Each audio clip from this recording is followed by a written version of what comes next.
Hello everyone, my name is Taylor. And I'm Kelly. And we are the co-hosts of Jumping Bomb Audio, the podcast all about Joshi Pro Wrestling here on the Voices of Wrestling Podcast Network. Every other Monday, we are with you talking about the biggest news in Joshi, along with show reviews, previews, and much, much more. So if you're new to Joshi or you've been a longtime fan, this is the show for you. We've got something for everyone here. So check us out, Jumping Bomb Audio. Do you love wrestling? Do you love all elite wrestling? Make sure you check out the good, the bad, and the hungy here on the Voices of Wrestling Podcasting Network. My name is Tyler Fornes, and my co-host Fred Moreland and I discuss all the happenings of all elite wrestling across the universe, including when they make trips overseas. We talk about Dark, we talk about Rampage, we talk about Dynamite, and everything in between, including Tony Khan and his both brilliant and confusing booking. Make sure you check us out. We drop our shows on Thursdays to make sure that we keep up with Dynamite and make sure we give you all the current happenings in all elite wrestling. This podcast is a member of the Voices of Wrestling Podcasting Network. Visit voicesofwrestling.com to hear the rest of our great podcasts, as well as show reviews, columns, opinions, and updates across the world of wrestling.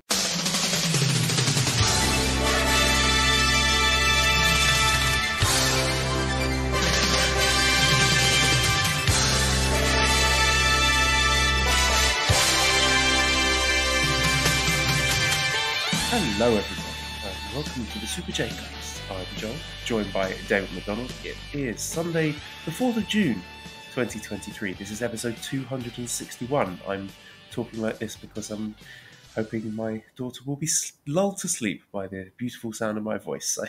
Sort of like I should be presenting a different sort of program here, Damon. That was me today. You put me to sleep. We're starting off a little humor. We're good. I tell you what. Just got done watching Dominion. Let me guess. New Japan is back, baby. The battle is over. We have won. that kind of stuff. Yeah. I mean, I'm in that realm. I'm in that world. I'm in that mindset. That show is. I'll tell you how I know that we're back, Damon. Is that the bad faith quote retweets of people who definitely don't watch are starting to roll in again. So they're rattled, and that's the best sign that we're cooking again. I don't understand why anybody would like.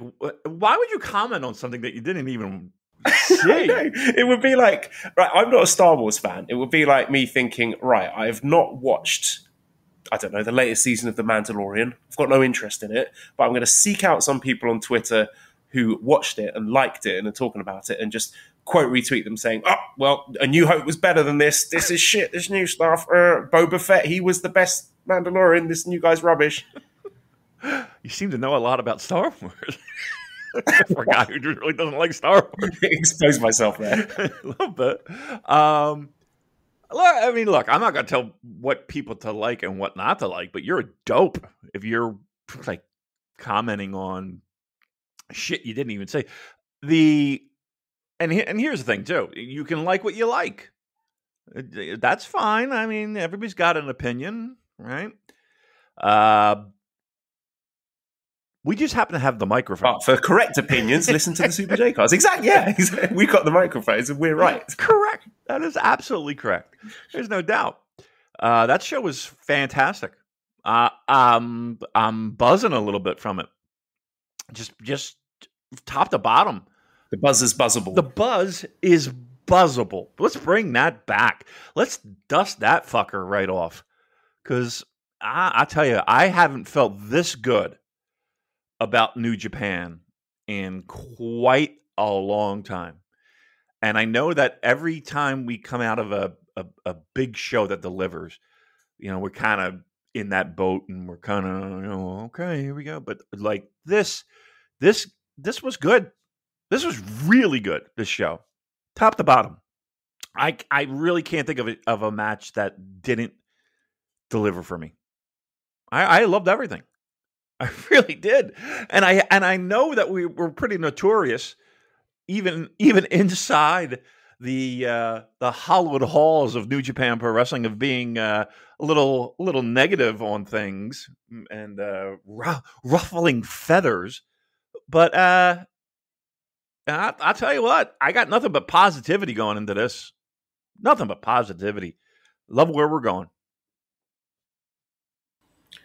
Okay, well, what did you think of the kickoff match, the 5-minute time limit gauntlet, the Young Line consecutive battle match with Oscar Leuber drawing against Ryohei Oiwa, drawing against Oleg Boltin, and then losing to Yuto Nakashima at 2 minutes 55 seconds via Boston Crab?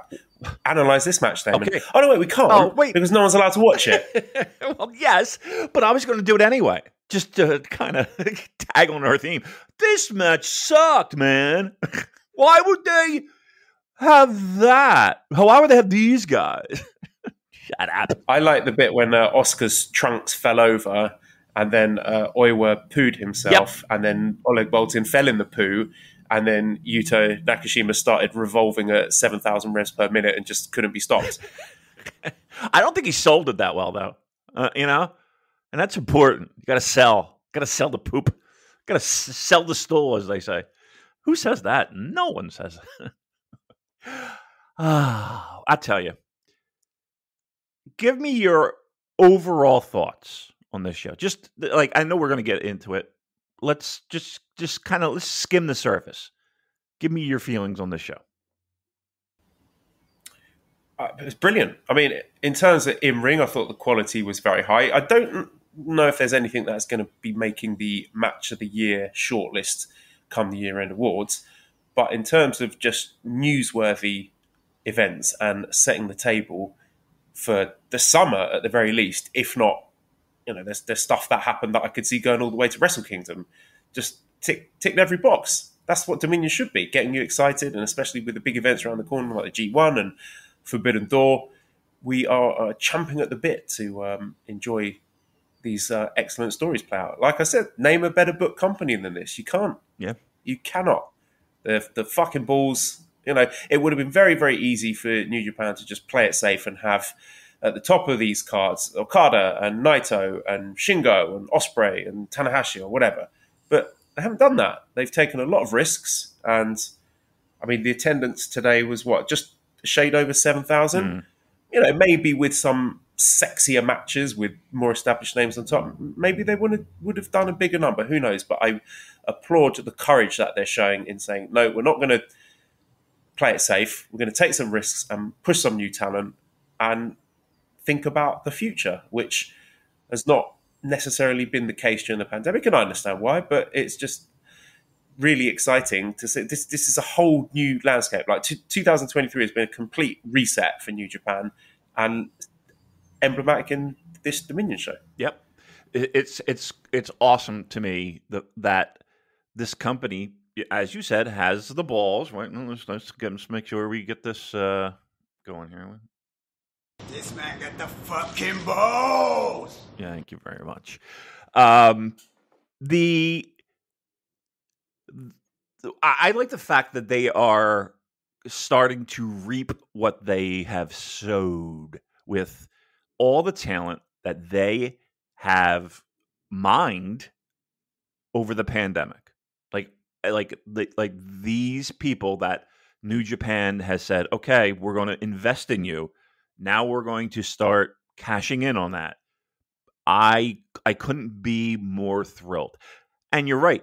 It does feel like, okay, maybe some of the people that brought a lot of eyes to the product are in a different role, but they're still in interesting roles. They're still in roles that, they're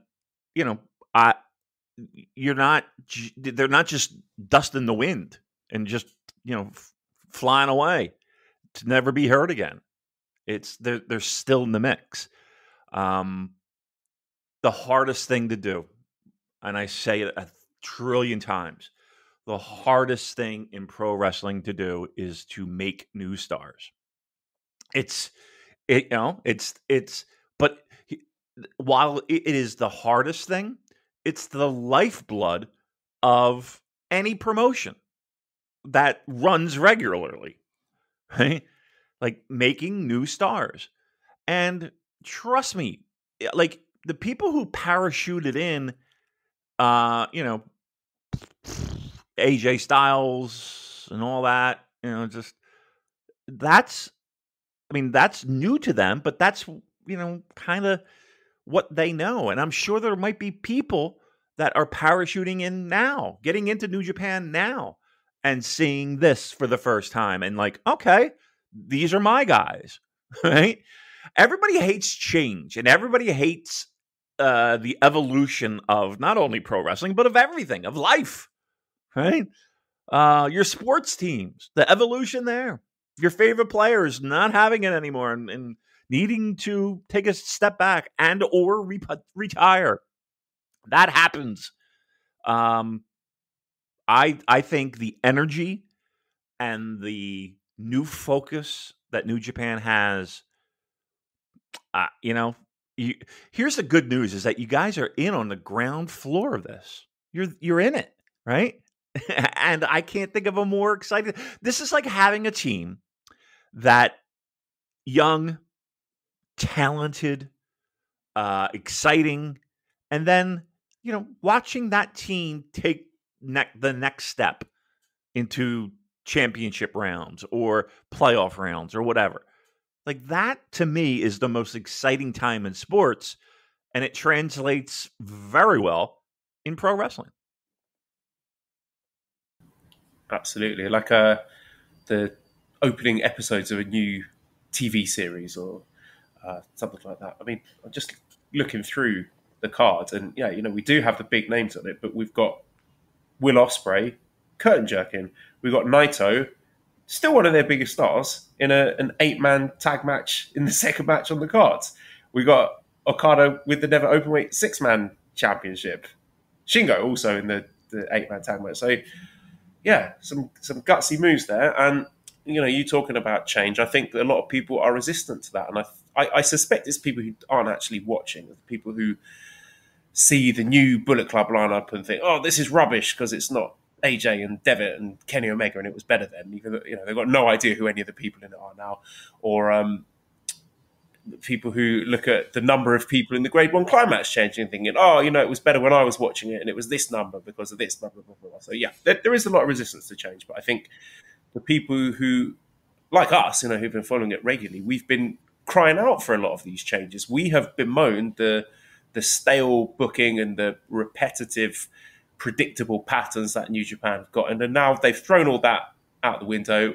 I've got no idea what's going to happen next. And I love it. I mean, a lot of our predictions are spot on and some of them are completely off kilter. And that's really refreshing and exciting. I don't like being able to predict everything that happens correctly. I like to be kept guessing and have surprises and twists and turns, as long as they make sense, not for the sake of it. And yeah, a company that's taken a lot of bold steps to make new stars, which, can't be said for all companies at the moment. I mean, just look at WWE. They're really struggling to make stars at the moment, just relying on the same names again and again and again. So yeah, it's going to be a scary process and an uncertain process, and not everything's going to land. They are going to put their faith behind some people who might leave or get injured or not turn out to be any good. But that's all part of the process, isn't it? You have to take risks. Yeah.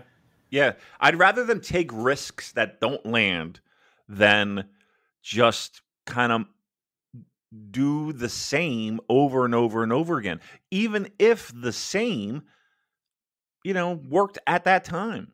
Like that was such a long time ago. those years. And the people who complain about Bullet Club, I mean, come on. Like I don't think there was a year that went by that there weren't changes and people moving in. Like if you're going to die on that hill, boy, oh boy, what a weak ass argument that. Like it's just crazy to me that somebody would get upset over Bullet Club changing. It's just all stop. Damon, there are some people, some actual real people who are out on the street saying that, what is it, Bullet Club Gold or whatever they Jay White and Juice are calling themselves in AEW is like fresher and better and more exciting than what we're getting at the moment. What? Yeah. There's actual opinions from people. Oh, It's scary. It's scary that those people can reproduce and vote. That's frightening to me. Oh my God. Well, look, to each their own, I guess. But I'll stick with this. I'll stick with this right now. And here's the thing: Bullet Club, a faction that, how tired were they? How just what? You want fucking Carl Anderson back? you want to see Doc Gallows again? Oh, fucking A. Yujiro? You need a little bit more Yujiro in there? Come on. The fuck? Yeah, I want to know what iteration of Bullet Club that these people think was the best one. I suspect there's like this kind of halcyon image in people's minds of a Bullet Club that's got Devitt and AJ and Kenny and Jay White, and that's Bullet Club. Right. Like all of the best guys having 5, 6, 7-star matches every week, and they kind of made this idealized image of Bullet Club in their mind, and then they look at the people who are in it now and be like, well, that's not the thing that I saw a 15-second GIF of on Reddit. This is rubbish. I don't know who these people are. Hey, I know. To me, this is the freshest, most fun, most interesting Bullet Club has been in, God, years. I mean, it's only as good as the people who are in it, right? It's just a T-shirt. It's a logo. Like, it doesn't matter what it's called or what the logo is. I know people, they should just, get rid of the Bullet Club and rebrand or something. I mean, who cares what they're called? They could call themselves the Fuckheads for all I care. And it doesn't matter. It's only as good as the people that are in it and the promos that they cut, the stories they tell, the matches they wrestle. So that's what we should be judging it on. Why are we talking about Bullet Club now? We really got ahead of us. I know, but I think that's like a good example of the discourse at the moment. And the fact that there is discourse, the discourse a couple of years ago was, look at nobody's talking about this big New Japan show. Now we're back to the glory days of the bad faith arguments of people who want to talk about it because the buzz is back. Yep, the buzz is back. It's not to beat the dead horse, but it's Bullet Club thing. Instant credibility. I've talked about it before. I mean, if the T-shirt means anything, it's instant credibility. And we're talking about guys who, all right, look at like Alex Coughlin, right? I mean, the guy was a fucking robot for months, right? Just come on. It didn't fucking land and they know it. But the minute you put the T-shirt on the dude, and now he has that kind of, I don't know, side-eyed look. I don't know. He's a new person. He's now interesting to me. He's terrifying. It's like a fucking lunatic. Right. And yeah, but much easier to take seriously and much more effective now in this new change of paint that he's got than the guy who was coming out with the robot arms. Agreed. Right. I mean, you got freshness and fresh and young talent and young, to me, I'd rather see this any fucking day of the week over a fucking Carl Anderson, Doc Gallows, even just, I know people like Kenny and the Bucks and all that, It's just the nostalgia. Right. It's the member berries. Oh, remember when? Remember this? That was years ago. Wasn't very good.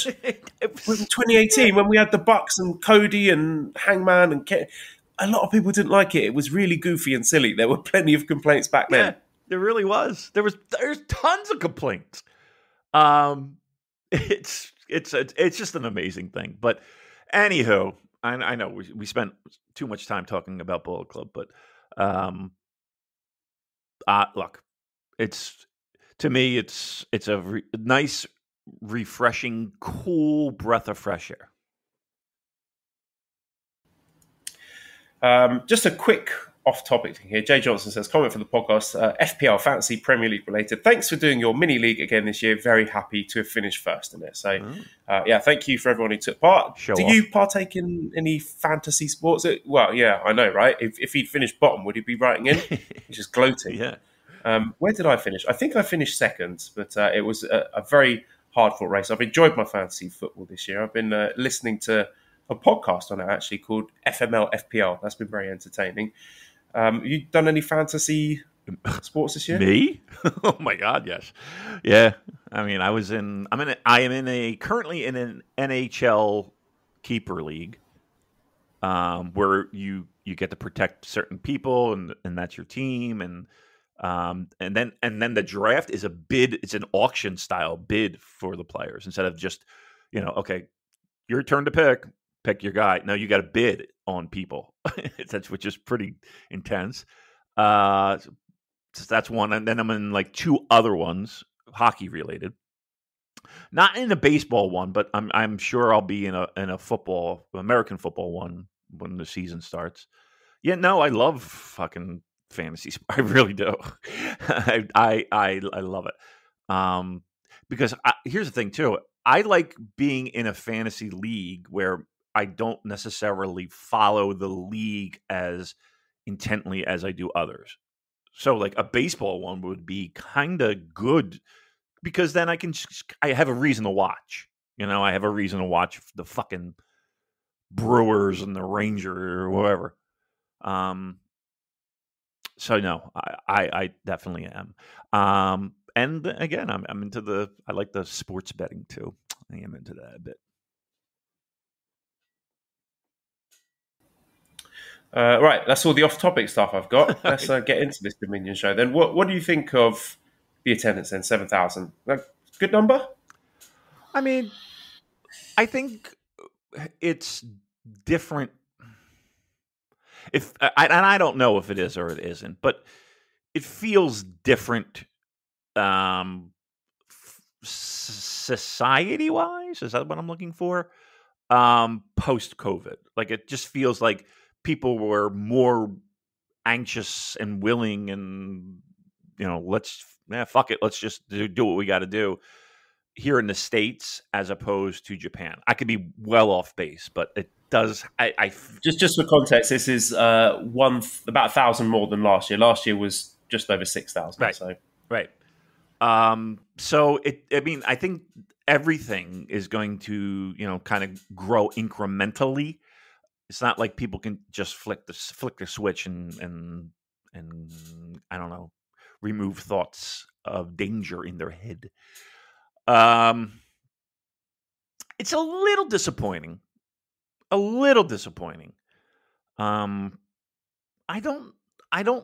be. Wasn't there a typhoon too? Like, wasn't it like just kind of weird getting around? Yeah, that may have affected things. Yeah. I mean, people might have seen that and think, you know what, I'm not going to make the trip. Right. And again, I'm not making excuses, but that could play a factor as well. Look, it's 7,000 people, and I'll take 7,000 people. I'll take that because even though it felt like it was, and it's not. This is not an odd thing. This is not a new thing, but it did feel like the crowd was into some things, and then other things they just kind of like, may have cooled off a bit. Yes, it peaked very high, but there were some moments where stuff was happening. I was like, what? They're not reacting to this at all. But we'll get into some of that. I think it is worth touching on these young line matches that no one is allowed to see. It's against the law. I said to you on WhatsApp, this is like the Ark of the Covenant. If anyone outside of the arena dares to lay eyes on one of these young line consecutive battle matches, the skin, their eyeballs will melt, the skin will slough off their faces, and it will be the end of life as we know it. I don't know why they are doing this, but we've had Oiwa, who's failed at one. We've had Oscar, who's failed at one. Yuto Nakashima looks like he's already won one and has consumed 200,000 yen's worth of yakiniku already. I assume he's going to go next and he's going to lose as well. I'm kind of thinking that this could be a vehicle for then Oleg Boltin to have a crack at it and win, and maybe get that TV title championship opportunity, and that could be his graduation. Who knows? But the fact that they're not televising any of these makes me question that. Do you think there's an end game here, or do you think they're just doing stuff? I mean, you would think that if they were going to do anything with this kind of program, that something would be televised, right?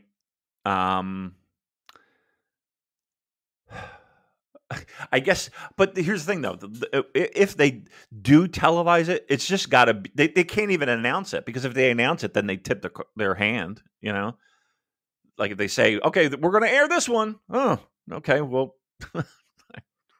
Seems like this guy is in a good position, right, to win this. I don't know. I don't know. I haven't gotten any clarity on why this is why it is what it is. Maybe it's a sponsorship thing. Maybe I don't know. I don't know. But yeah, in this day and age, it's pretty funny scrambling and trying to get results and trying to get, over this. Texting people in the building saying, "What happened? Right. How did Oscar get on? Have you got any photos?" Right. It's like, it feels like I'm back in the 90s. Let's go. It's going to be tape trading. I know. Bootleg Zapruder footage. I know. Seriously. We gotta get somebody there with a small camera, so that we can sell some bootlegs. Puff of smoke behind the grassy knoll. No, wait, it's not a puff of smoke. It's Yuto Nakashima's lovely hair. Sorry, it caught me mid-drink. Yeah, we can rob Feinstein. Well, that's that. First match then, no time limit, IWGP US Heavyweight Championship, number one contenders, tournament final, Will Ospreay defeating Lance Archer in 8 minutes and 1 second with a hidden blade. So Will Ospreay is the IWGP US Heavyweight Championship number one contender and will presumably go on to face Kenneth Omega. It's Forbidden Door, I think that's going to be, which will be Kenny's second defense of that belt, if I'm not mistaken.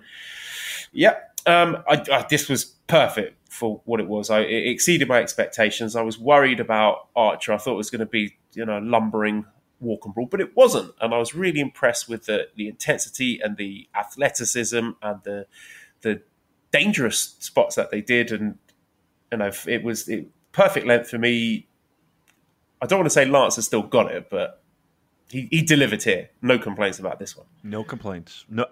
And speaking of no complaints, Joel, I'm looking at my sports ticker. I see Arsenal winning 5-0, I believe I saw. Is that right?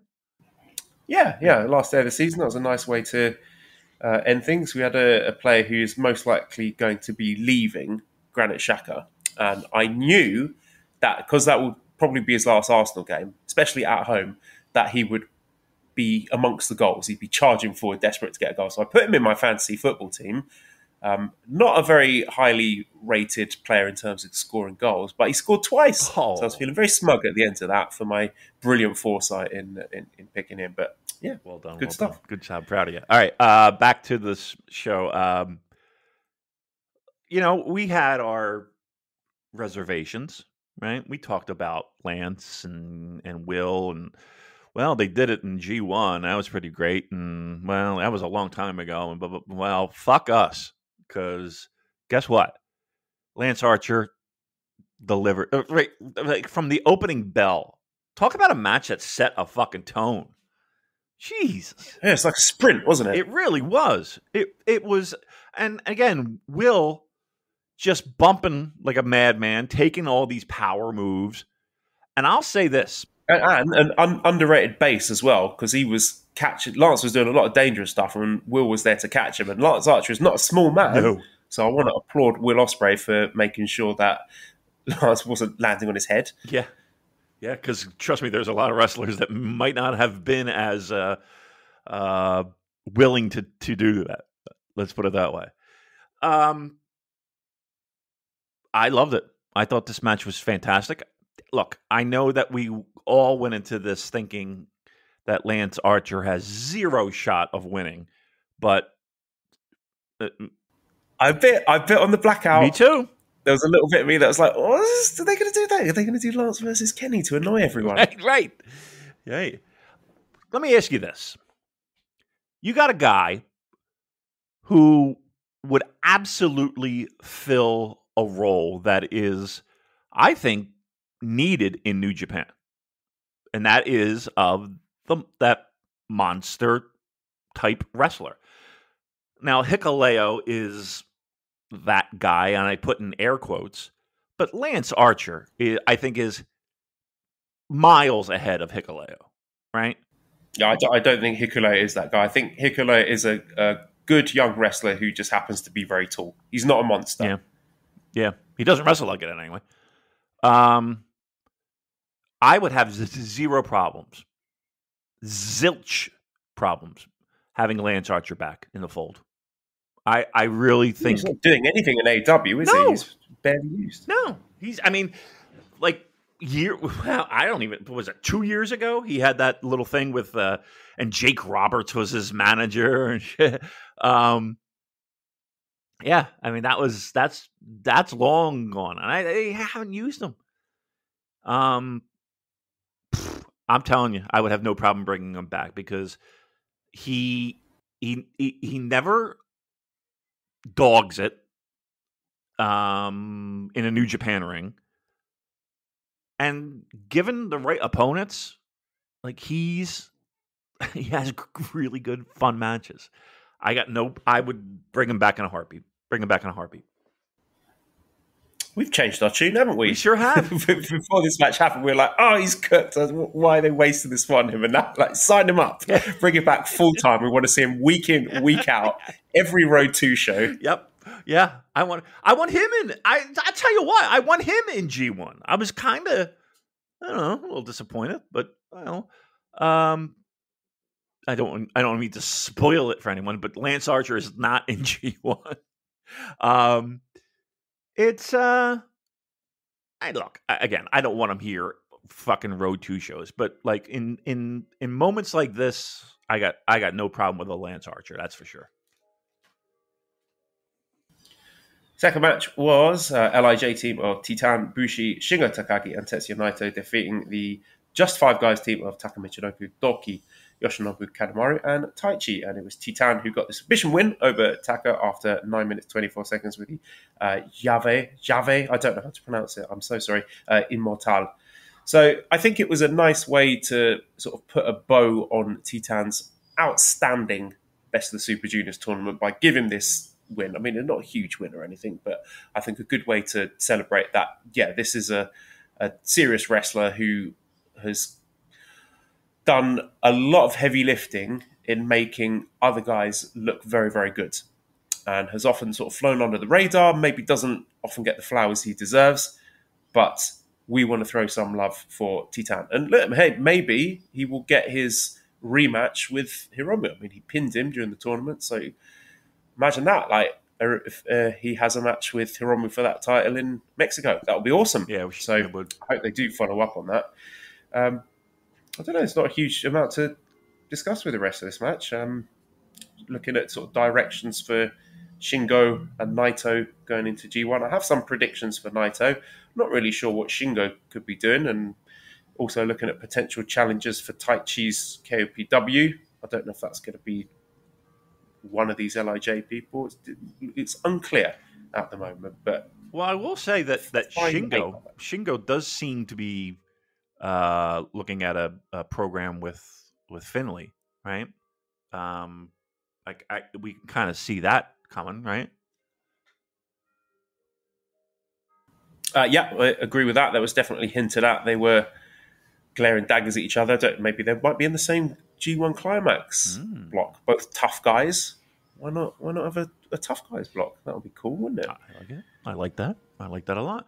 Yeah. So I mean, the match was good. It was fine, you know. But again, it's LIJ, and they know how to. I mean, how many?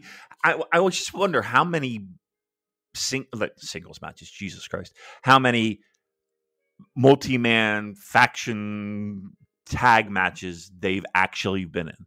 Like, I would love somebody to count the number of times that they have been in the same ring together.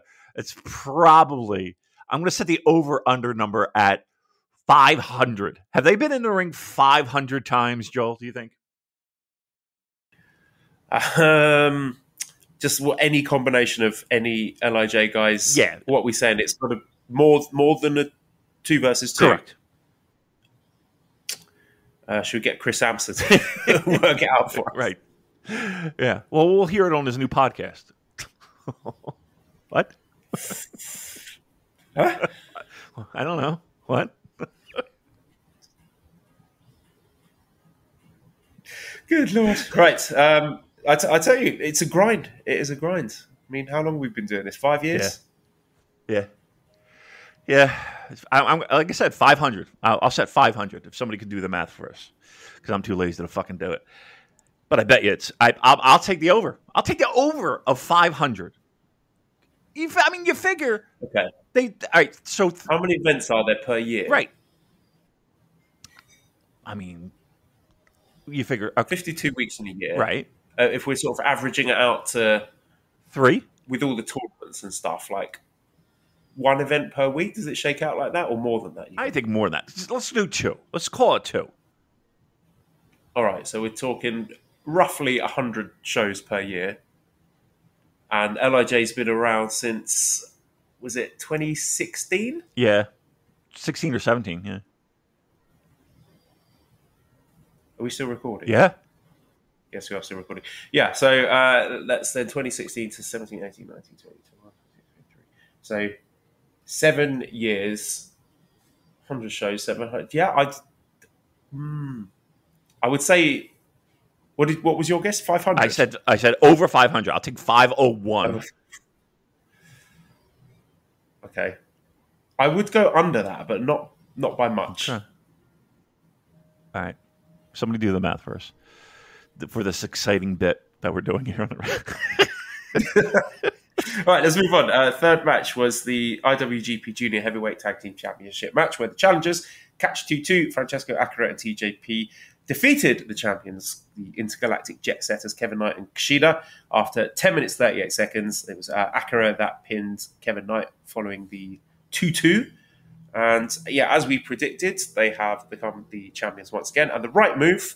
I mean, I understand why they took the belts off them and, established Kevin Knight and gave him a bit of shine. I would have preferred them to keep it and break that record. I think they deserve that. But all the same, it's good to see them keep the titles. And it was a great match. They did packed about as much as you could into a 10-minute junior tag match, third in the show.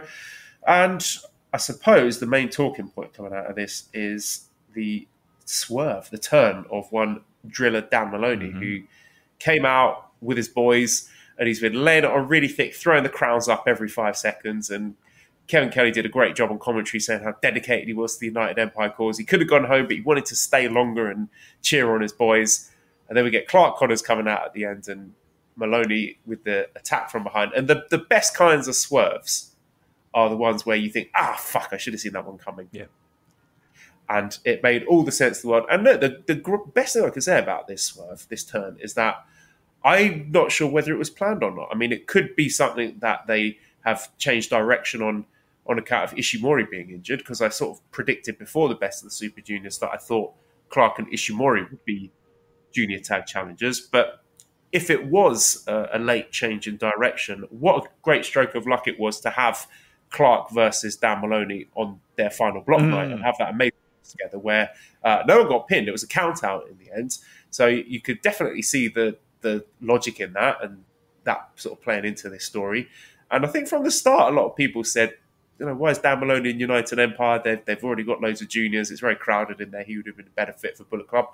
And just the aesthetics as well of Clark and Dan together, just a real pair of grimy lads to absolute scummers. And I like it. I'm really excited. They look great together. I'm looking forward to the inevitable match between the four of them. I thought it was a brilliantly executed turn. Yeah, it was strong. And I think the idea of a new guy he's in a faction, and sometimes I get a little concerned when it feels like it's a quick turn, right? We're just getting familiar with him, and then all of a sudden there's a turn, and how are we supposed to be invested in that?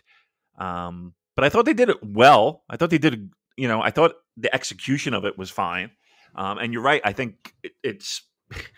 I'm sorry, but I think it is very easy to do. You just give the fuckers a T-shirt and away we go. I think the one thing that kind of stuck out for me wasn't even necessarily the turn. It was listening to the call from Kevin Kelly. Kevin Kelly specifically mentioned how kind of fucking dog shit Kushida has been. And I don't mean that in a he can't wrestle kind of way. I mean that in, just he's been a dud coming back. Like he's just been sputtering. And I wonder if that is a little seed being planted for Kushida to do something a little bit more interesting than what he's doing right now. It was a great bit of misdirection, wasn't it? Because I think a lot of people were listening to that thinking, oh, maybe Kushida's going to turn and join Bullet Club. And then that sort of made the Maloney thing pop a bit more. I guess, yeah. I mean, look, I don't think anybody necessarily saw it coming. And, maybe I was just blind to it. I mean, I thought it was done well. And you're right. It instantly fit. it was like instant. Oh, of course these guys should be in Bullet Club together because you're right. They are just like scumbaggy and quite perfect for the role.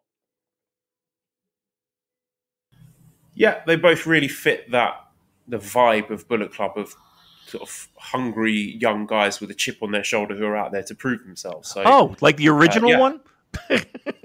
Yeah, I know. It's funny that, isn't it? I was just saying that earlier, that this is really true to the roots of the original Bullet Club, which was, angry foreigners who were the point to prove, wasn't it? Who were pissed off at everyone because they feel that they've been passed over. Right. Not, indie superstars yucking it up and selling T-shirts. Yep. This is what it's all about. This is what Bullet Club was from day one. Correct. Thank you. Yes, people. Yes. Okay, fourth match then, 50-minute time limit, NJPW World TV Championship match. Zack Sabre Jr. with his 9th defense against the challenger Jeff Cobb. It took him 8 minutes and 46 seconds with the mother of all crucifix pins. I mean, the match was very good. It wasn't as good as a time limit draw. Still very, very good. I love the sort of contrast and the chemistry between them. But the way a great finish can make an otherwise, I don't want to call it a forgettable match, but a solid to good match make you sort of look back favourably and thinking, oh yeah, that was a 4-star match. That counter from Tour of the Islands into the crucifix pin was a thing of beauty and just the kind of spot that can only happen between these two guys. So bravo for that. And I was a little surprised that Jeff Cobb was defeated in 8 minutes. I mean, this is brilliant that this is not just another 40 minutes and 30 seconds special from Zach. I love that this only, didn't even go 10 minutes. We need to have more of that because I don't think it's not that it hurt Jeff Cobb. I don't think anyone's thinking, wow, he couldn't even last 9 minutes with Zach. Nobody cares about that. So a step in the right direction in terms of mixing it up with how long these matches take to finish. And a lot of interesting questions with Zach going forward into Forbidden Door. Now he's still got that title. There's been some teases of something with Samoa Joe, which is very interesting. I will be keen on that. And obviously, Bryan Danielson is not going to be the immediate direction for Forbidden Door, but hopefully time is on our side and we can get to lots of interesting cross-promotional programs with Zack Sabre Jr. Because I think one of the wonderful things about this TV title is that he is defending it against people from other promotions. So cannot complain about the result. It's not like we were thinking, oh, it's really stale. We need to get the belt off and put it on someone else. It's been a tremendous reign, even though it's only the first one for the belt. Yeah, here's what I like. the fact that these guys are so talented that they can make a title their own. And I know the booking has a lot to do with it, the kind of the direction and so forth. But you know, you can only go so far with the booking itself. Like, and here's the thing too. A lot of times the ideas aren't the problem. It's the execution of those ideas that is the problem. Coming up with ideas, you know, we do it. You know what I mean? But the execution of those ideas is what sells the fucking tickets. And they find a way to make every one of these titles have a different feel and a different look and a different vibe. And that falls almost entirely on the people holding those titles. Zach is amazing. An amazing talent. Not just in the ring, but making that title his own. This title is meaningless. Let's be honest. Like, it's the TV title. What TV? On Roku? You know what I mean? Like, okay, like, I don't know. Who cares? Who cares what it's signifying? I got to be honest with you. It's a fucking piece of, you know, whatever it is. What is it made out of? You know, I don't know. Metal and leather. We'll just leave it at that. That's it. That's all it is. But yet, we have guys that and young ladies who can make their titles feel like the most important thing in the world. And for that, I think Zach is underrated. Like, everyone loves the cool moves and everyone loves the funny post-match comments, and everybody, like, him being able to do what he's done with a quite honestly is on the surface a meaningless title. He's able to take it. Let's put it this way. What Zach has done for the TV title, can you say the same thing for, I don't know, Kenny Omega? You know what I mean? Like, has Kenny Omega done anything with the U.S. title? Anything? Has he elevated it in any way? Just having his name associated with it? Does anybody even know he has this title at this point? Like, it's a night and day kind of thing. And he's a treasure. He's a treasure. I'm so glad that back, oh God, how long ago was it? That tournament, him and Kota were able to just walk away from good old Hunter and say, no, this isn't for me. Thank the Lord.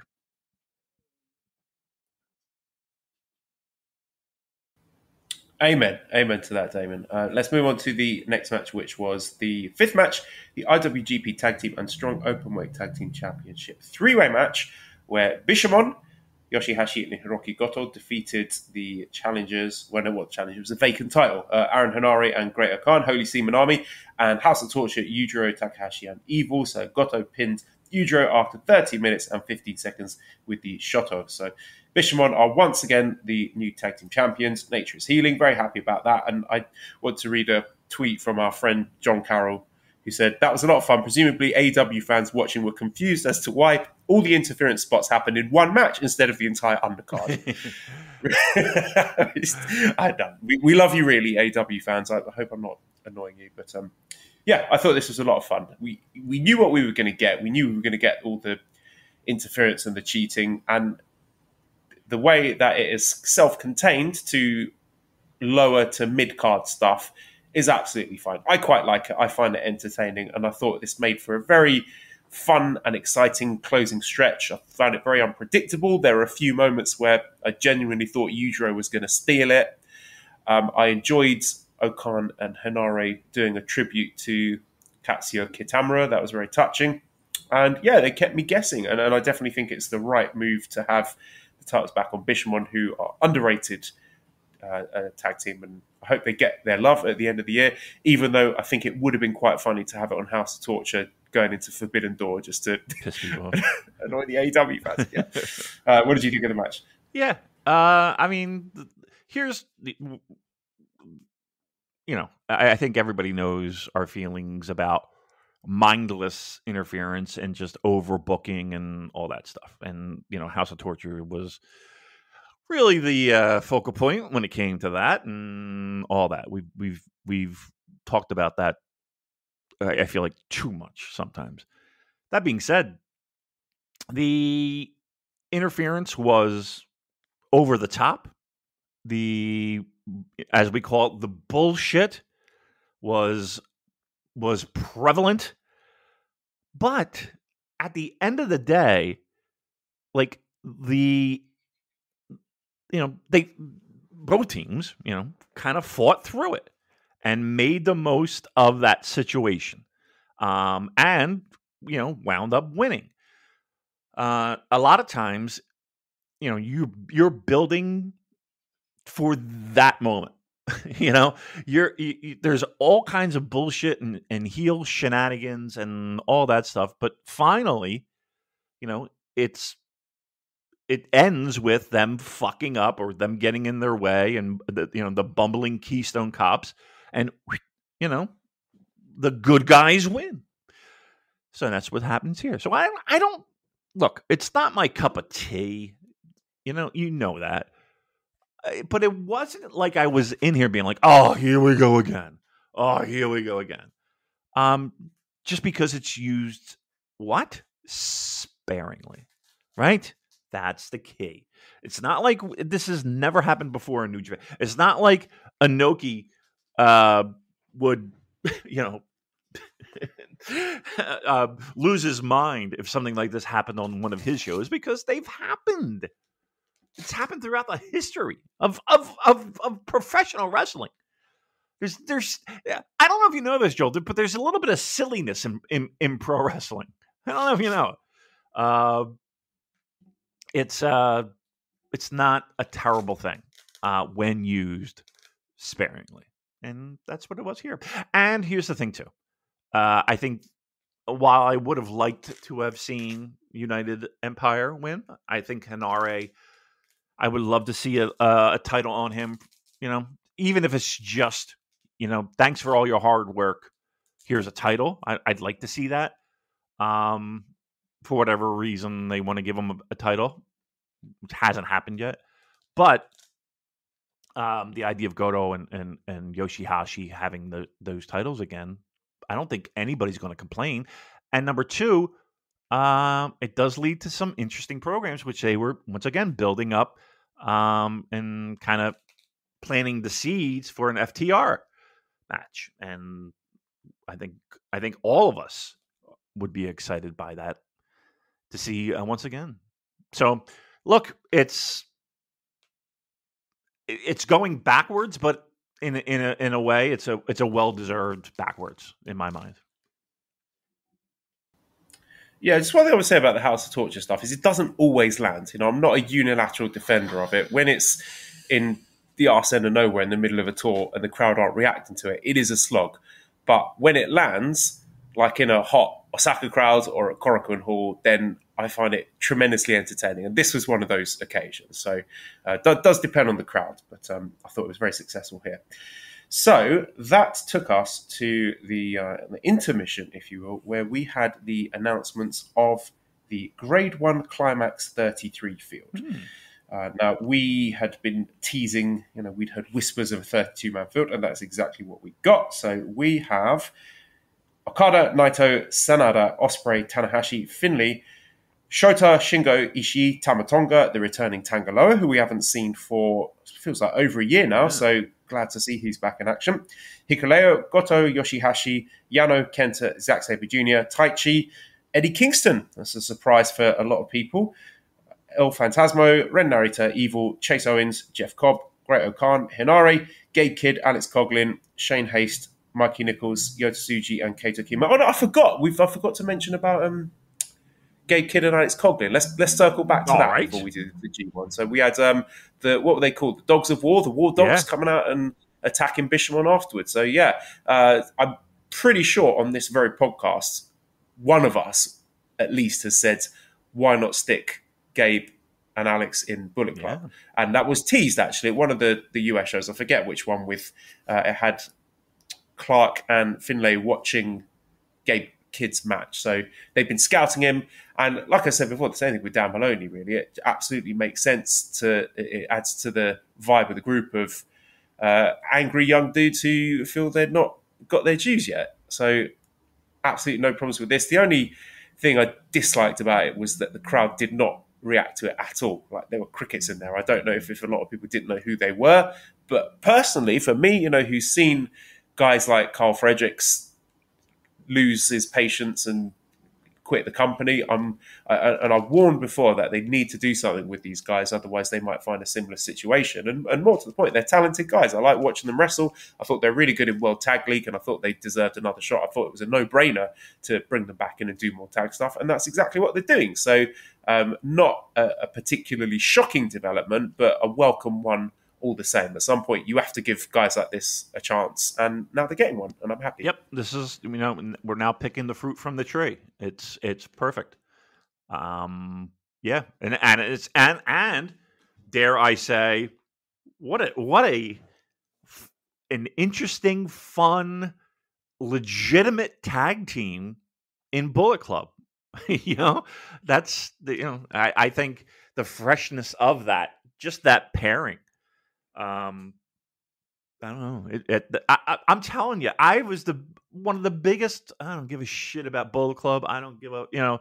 They should end it. Yeah, I was in that camp. I'm all in on Bullet Club right now. All right. So then we got the announcement of the 32-man field for the G1. Oh no, I've got a question first. This is quite a funny one. Rob says, how did Bullet Club decide who was going to be juniors and who was going to be heavyweights? Draw straws, rock, paper, scissors, or too sweet? It was quite funny actually seeing Dan Maloney, Clark Connors, Gabe Kidd and Alex Coughlin lining up together. And they all look sort of roughly the same size, don't they? Yeah. But one of them is a junior tag team, one of them is a heavyweight tag team. That was quite funny. It is silly at this point. I wish, again, I say it 1,000 times, IWGP junior title is one of my favorites, but the idea of having juniors and, what are you going to do? All right, yeah. It's been good this year, actually. I will say I've enjoyed the sort of segregation of it, and it's allowed Catch 22 and Bishamon and Aussie Open to sort of shine in their own fields. And I think if it was sort of purely open weight, then you wouldn't get that. So I will say that I think both tag divisions have been booked very, very well recently. So I'll give them that. All right. I'll give them Finally, this G1 Climax field. So, I was just sort of getting to the end. I suppose the one huge surprise for me is Noah's Kaito Kiyomiya, which got a massive pop in the arena, and very, very exciting to see him resuming his hostilities with Okada. I don't know if they're going to be in the same block. It would seem that they should be. And again, it just leaves me sort of wondering about Kiyomiya's future. Is he going to be sticking around with Noah long term?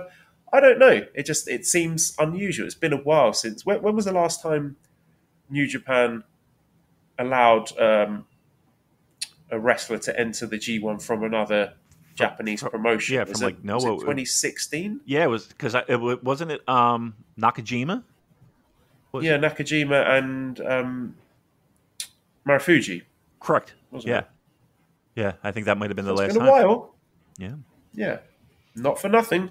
Not for nothing. This could just be part of the Obari directive of wanting to collaborate more. And if it is just sort of in the spirit of collaboration to make the whole Japanese pro wrestling scene more exciting, then I applaud that as well. This doesn't have to be done with the end goal of trying to sort of backdoor Kiyomiya into New Japan. It would be cool. I wouldn't be against it, but if he's just going to go back to Noah afterwards and do his thing, that's fine as well. I enjoy seeing these companies working together. So again, I'll try not to read too much into that, but I think it's a really cool addition anyway. What were your initial thoughts on seeing that field? Well, I mean, I just want to touch on a comment you made. If they're in the same block, you would think that things are not going to go down the same as they did in their previous match, right? I don't think it's going to be as definitive a win for Okada as it was before. I mean, it wouldn't make any sense, would it? So I would not be surprised if you're doing your early predictions and early brackets, if you will. I would not be surprised that if you see that match, you put down a Okada L for that one. Might be, and that's rare that happens, right? When we talk about other promotions' participation in a New Japan ring, but I don't know, it just kind of screamed that. Just for the sake of keeping the story interesting, right? I don't think if Okada just squashes him again in 10 minutes, then what's the point? Yeah, exactly. So I would not be against the idea of Kiyomiya somehow, I don't know if it would be holding him to a draw or getting an upset win or something. I don't necessarily think he's going to be making it to a semi-final, but you feel that there is some juice left in the tank with that Okada storyline. Oh, certainly. So, yeah, that was very exciting. But, a lot of discourse about the 32 men versus the 20-man field. What I would say, my thoughts on it are this, right? It has not always been a 20-man field. This is not some sort of sacrosanct, keystone of the Grade 1 Climax identity that it has to have 20 people. It's, when did it start being 20? It was fairly recently, I think. So I prefer 20. If you were to give me the book and say, what would you like, your ideal Grade 1 Climax, then yeah, I would pick the 20 best wrestlers. But I also think I have to acknowledge now that New Japan, as it is in 2023, has outgrown the 20-man field. There's too many guys, from the US expansion, everything going on with Strong, to all the talent they've got coming through their dojo system, to the collaboration they're doing with all these other companies during and post-COVID, that I think trimming it to a 20-man field would have been very difficult, would have left out a lot of people that would have had us thinking, I can't believe they're not giving a chance to this guy. People like Kidd and Coughlin and Hikuleo, and there's plenty of other names I could mention there. But I just think New Japan is in a position now where they've got all these guys working for them regularly. They're thinking, well, why not use them? So for me, I don't really have too many complaints about the 32-man field. Again, I prefer the 20. I think it's leaner and tighter. But we don't have to watch everything. There's absolutely going to be some matches where the phone's coming out. I'm not going to be saying to everyone, you've got to watch every single match. If you don't pay attention to fucking Yano versus Mikey Nichols, then you're not a true New Japan fan. You can pick and choose. You don't have to watch every single match. But I do think, in spite of the fact that this is a large field, I don't want to call it bloated. I think the floor on this is higher than I would have feared, knowing it was 20 going in. I mean, there's no Yujiro, there's no Farley. A lot of the people that we've looked at in previous years thinking, oh my God, I can't believe they're still in it, are absent. So I think, if you were to take the absolute floor on this field, the worst wrestlers, then they're not bad wrestlers, are they? Right. You mentioned a couple names of people that are not in it, that were applauding, aren't in it. But of the lineup that was announced, are there still people that you would pull out, remove? And if there are, okay. And if there are, who would you put in the place? I'll tell you. Okay. Well, first of all, I would say, let me ask you a question. All right. Had Aussie Open not signed with AEW, do you think they would have been in this field had they both been healthy? I do. Okay. Well, there's one. But I would have loved to have seen Bad Dude Tito, Tom Lawler, Lance Archer, based on his performance today. I would have happily had him back. Rosser. Fred Rosser would have been a cool addition. Yeah, I just figured some of those guys announced for Independence Day, I would have preferred to have him over Eddie Kingston. Now, if you'd asked me a year ago, I was not a fan of Eddie Kingston. I didn't really get it. But now I can see the appeal. I've warmed to him. He's had some entertaining matches, and he's a guy who I think shines best when he's given a microphone and able to, put his blood, sweat, and tears and give that sort of personal edge to these blood feuds. I'm not sure that the meat grinder of the G1 Climax, especially with him, what is he, just come off the back of surgery or something? I do have my reservations about that. I'm a bit worried about that. I think, with the right kind of opponent, and let's putting him in there with Taichi, just for the sort of stylistic thing. We know that Eddie Kingston is a big fanboy of Kawada, so there's a lot of interesting promos that could be cut in the lead into that, and I'm sure that match could be very, very good. But a lot of matches, 7 high-intensity matches within a relatively short space of time, it's a meat grinder. So I'm a little bit concerned about that. And again, from a purely personal taste standpoint, I would have rather had Tom Lawler or Fred Rosser or JR Kratos or Badu Tito in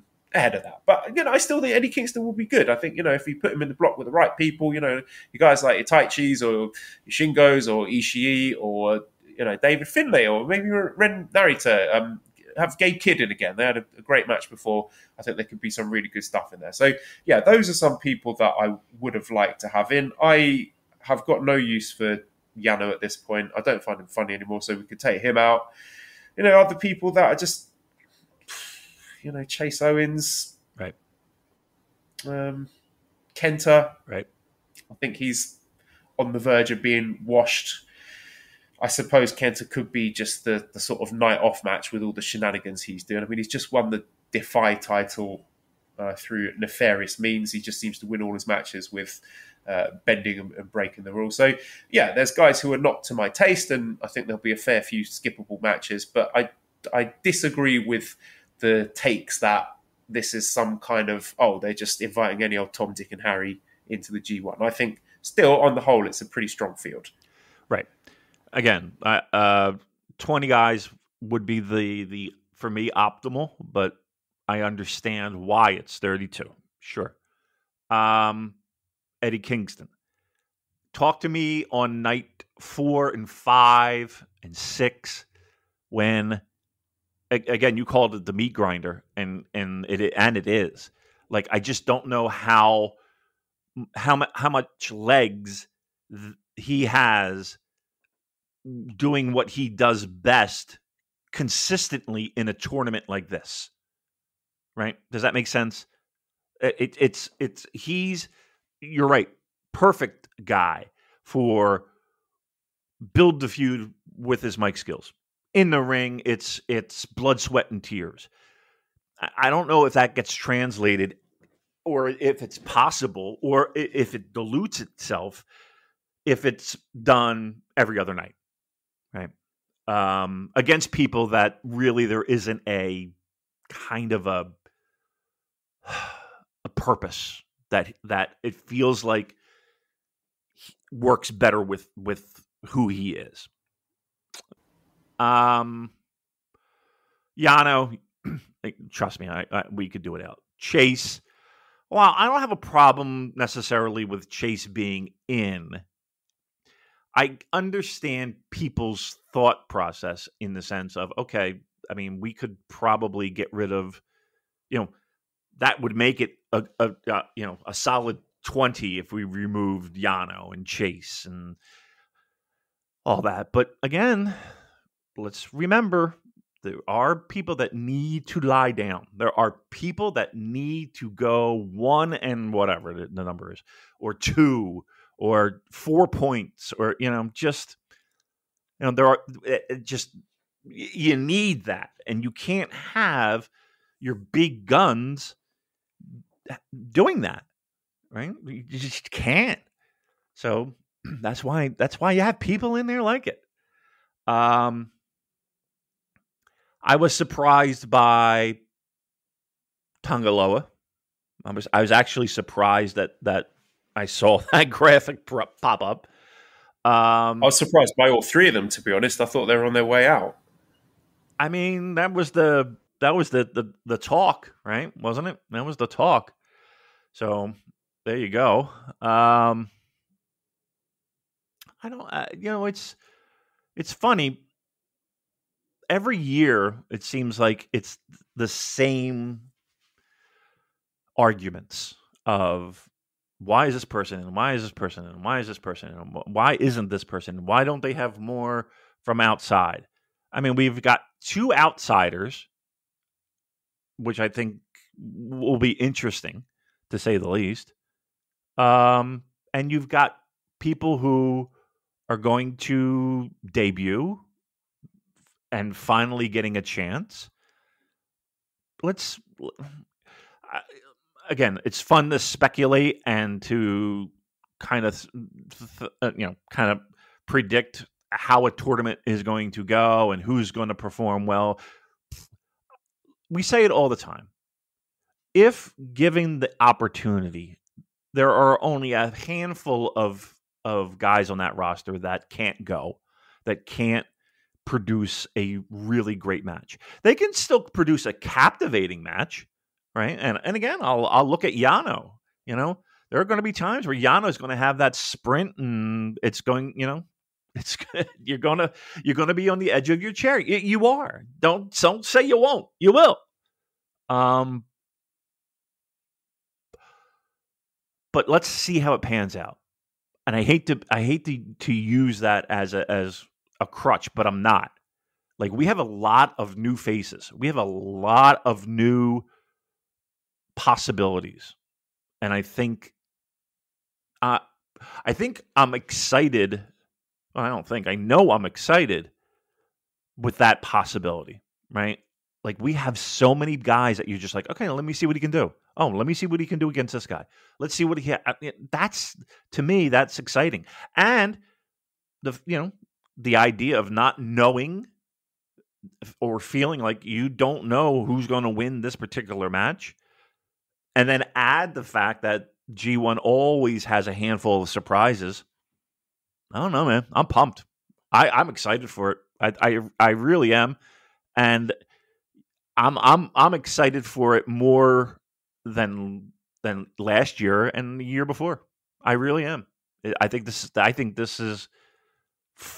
There's so many things to latch onto with this tournament over and above the idea of the tournament. And I think that's really cool. Yeah, and I think it's worth celebrating the fact that there's so many of their dojo talent who've made it into this. And again, there's something to be said for, having that list of 20 where you get in there on merit. And remember that pop at Korakuen Hall when Taichi was announced for the 2019 Grade 1 Climax, and that was a big moment. Was he's really earned it this time. But I think we've reached a point now where they've got so much talent at their disposal that you can't really do that. You would end up with people just getting perpetually left out and disillusioned. And I would rather have the 32 if it means just, for example, guys like Gabe Kidd and Alex Coughlin get a chance and we can see what they're made of, than stick to the 20 and they get frustrated and leave. I'd rather, just, like you said, let's see what they've got.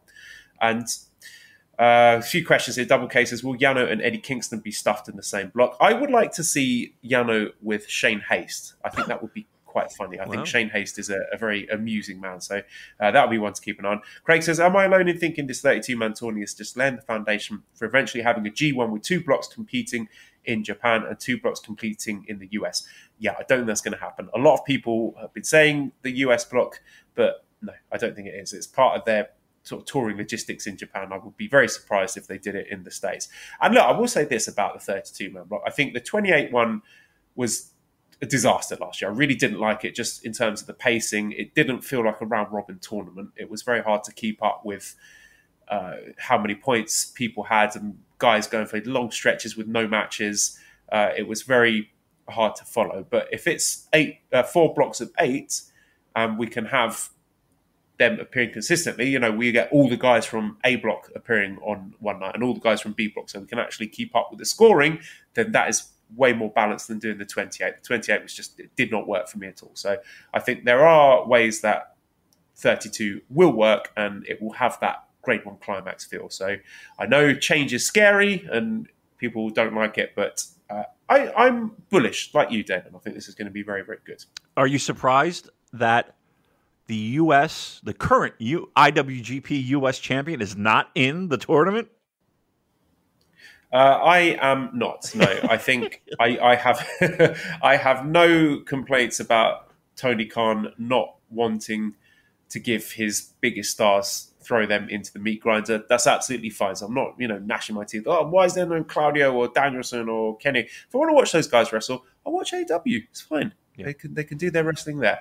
And also, I would also say that these New Japan tournaments are not excursions. This is not AW developmental. So, they should have, sent this guy. They should have sent Hook because it would have helped him polish up his skills. Or, I would love to see what Big Bill would look like. That's not. I don't give a shit about Hook. Yeah, not for nothing. I don't care until if he pops in the New Japan ring, great. Yeah.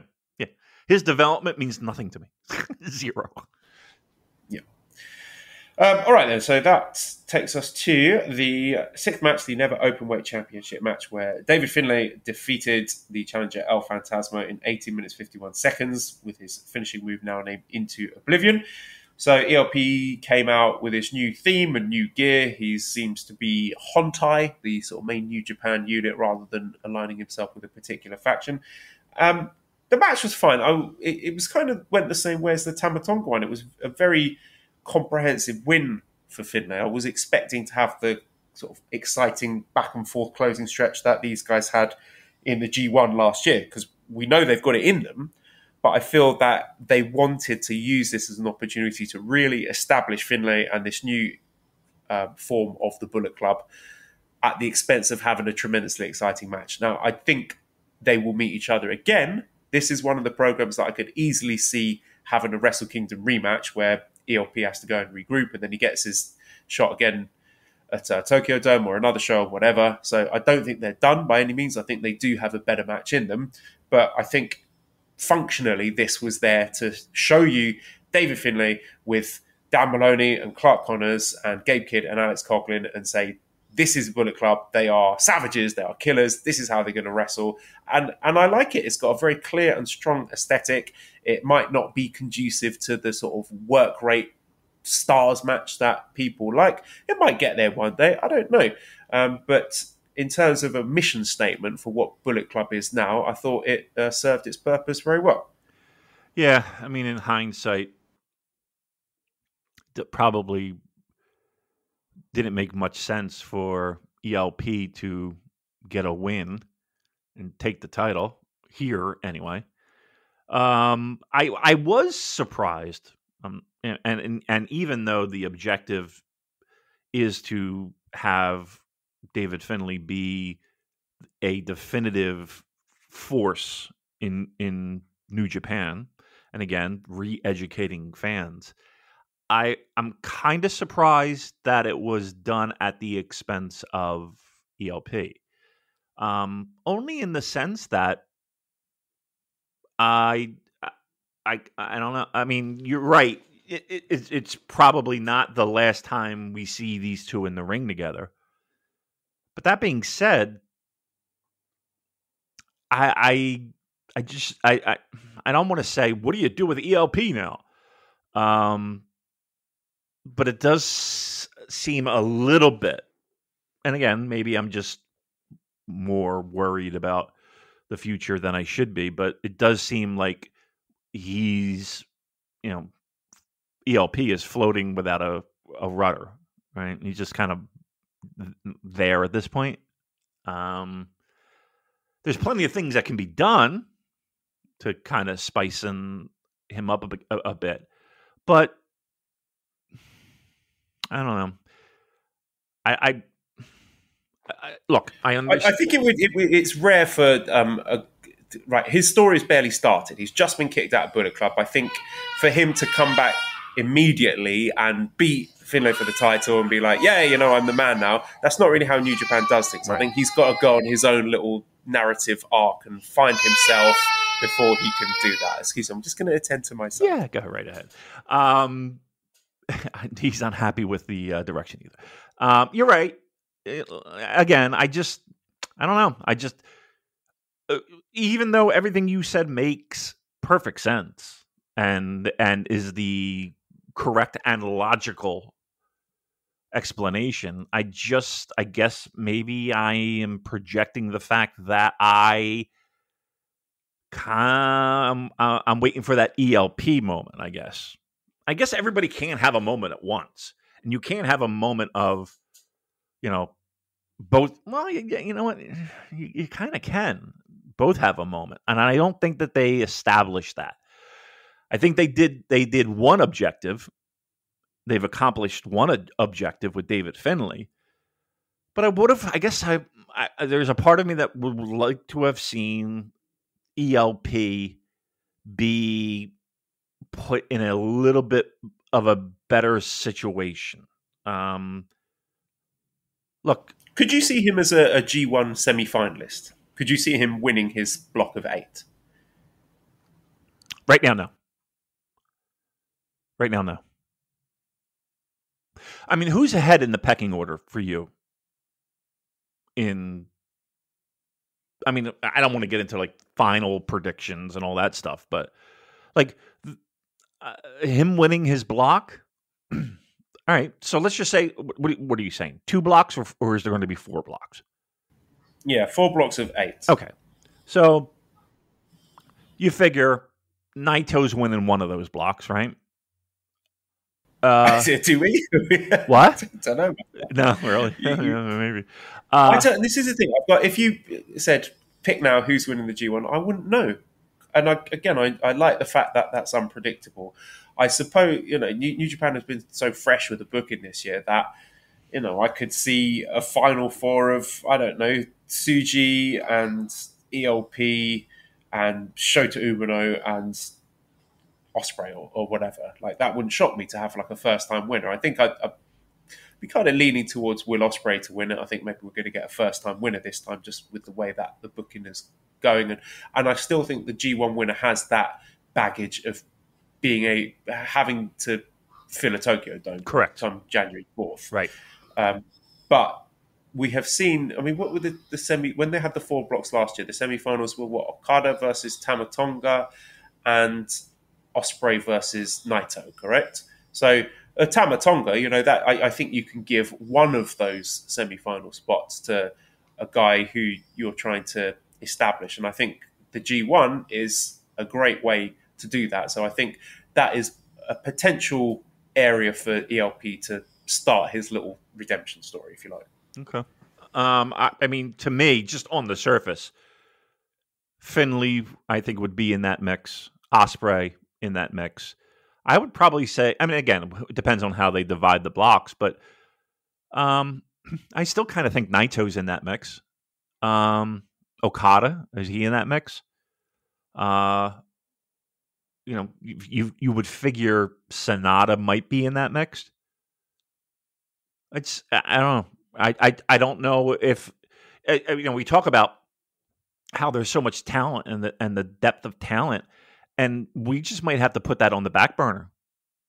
That whole ELP idea of him, leading the charge and the company really behind him. The company still loves him, but maybe it's just not time. Maybe there's only so much that can be done, right, at one time in establishing people. And maybe this is just a little cooling off period before they put them back on the fire. Yeah, and it's a Shark Tank at the moment. There's a lot of very talented, hungry young guys who are going to be, busting their backs to make a name for themselves. So I think by throwing all these guys into the mix, then we're going to see who sinks and who swims, and that's very exciting. Like I said at the start of the show, not everyone is going to land, not everyone's going to make it, but I believe that the cream will rise to the top. You're right. G1, and I'm sorry, that is exactly one of the things that makes G1 great. It's a sieve. It's you put the flour in and you shake it to kind of see who falls through, right? I like that. Yep, good. Michael CC says, Finlay, Bullet Club cool, or are the boring Twitter accounts right? So I think we've discussed this one. Yeah. I say that they are cool. I think they're good and cool. Like I said, I'm more into them now than I have been in years. So if it's a vehicle to allow this talent that hasn't gotten a shot before to get a spotlight, let's give it a go. Here's an interesting one. Ken says, do you see Oleg joining Bullet Club? Finlay gave him a look a few times after his match. I did notice that. There was a little bit of, he was squaring up to him and Oleg was, putting his hands up in sort of deference.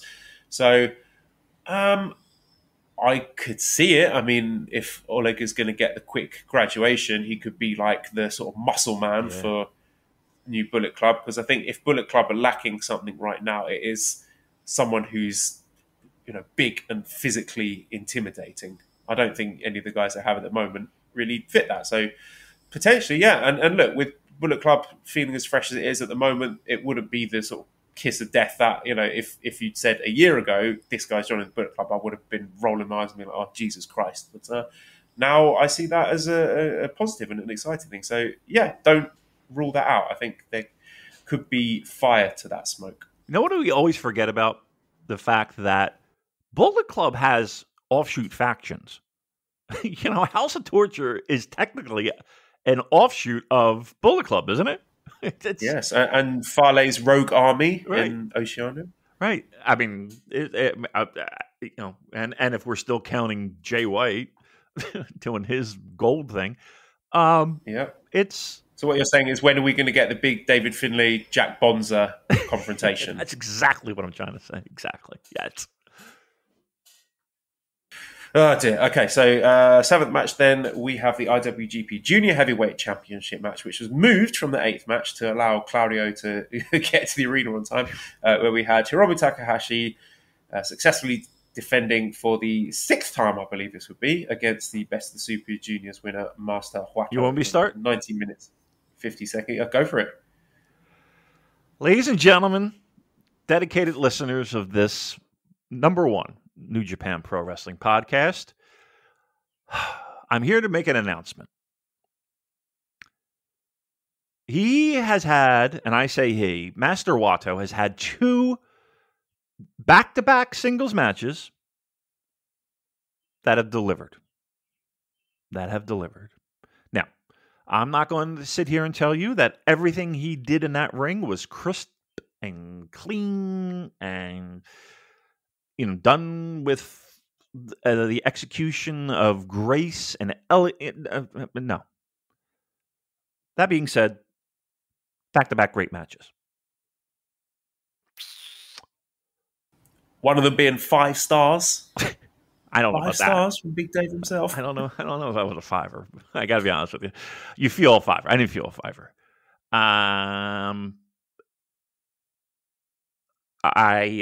I'm here to announce it's been official. I've been diagnosed with Watomania.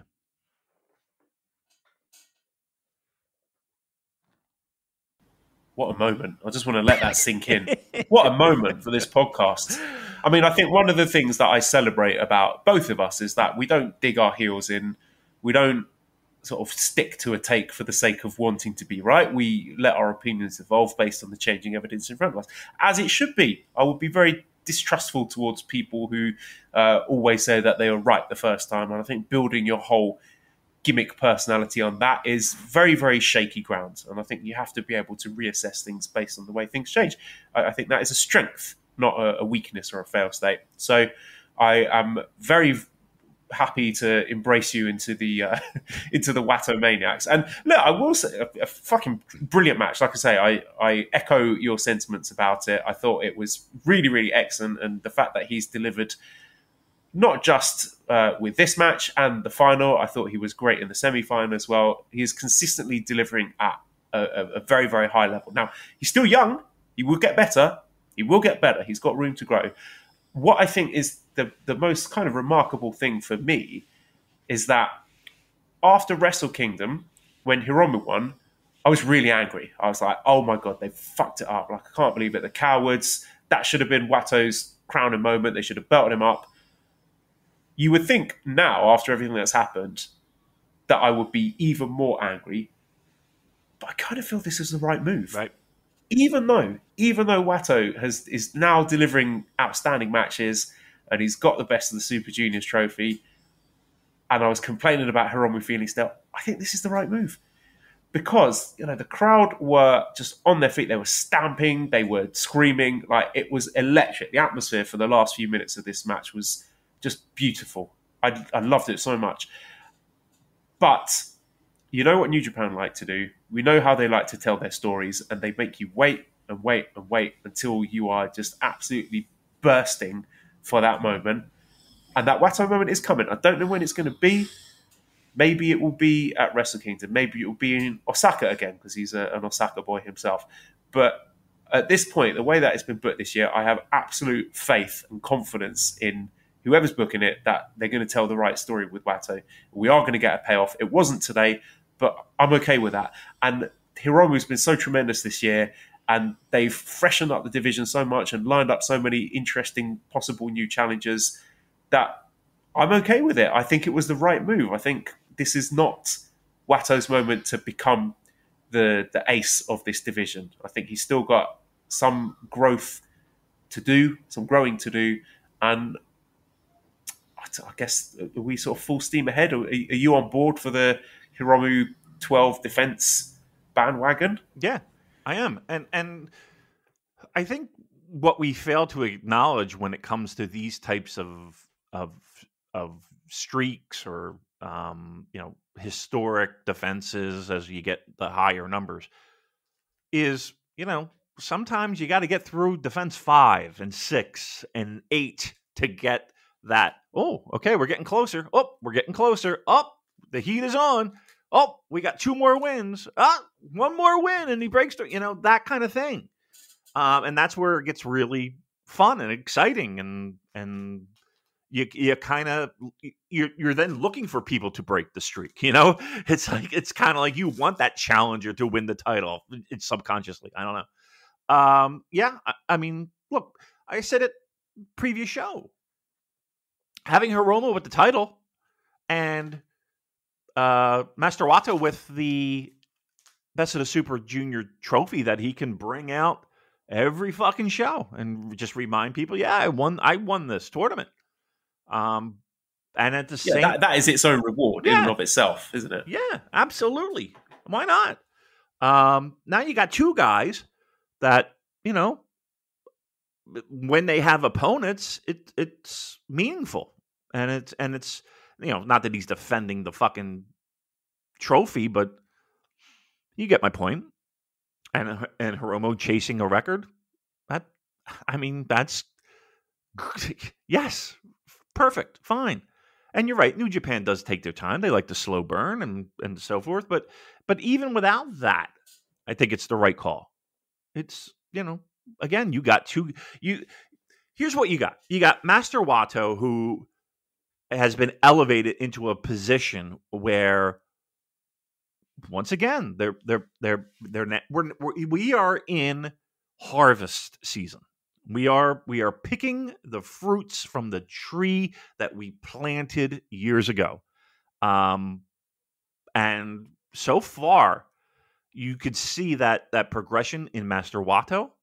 And it's been slow. It's been a grind. I'm not going to lie. But look, if there was anyone else in the world... Look, when I was doing this while he was a young lion, who was the guy that was, this guy's going to be a star, this guy's going to be good, this guy's going to be me, right?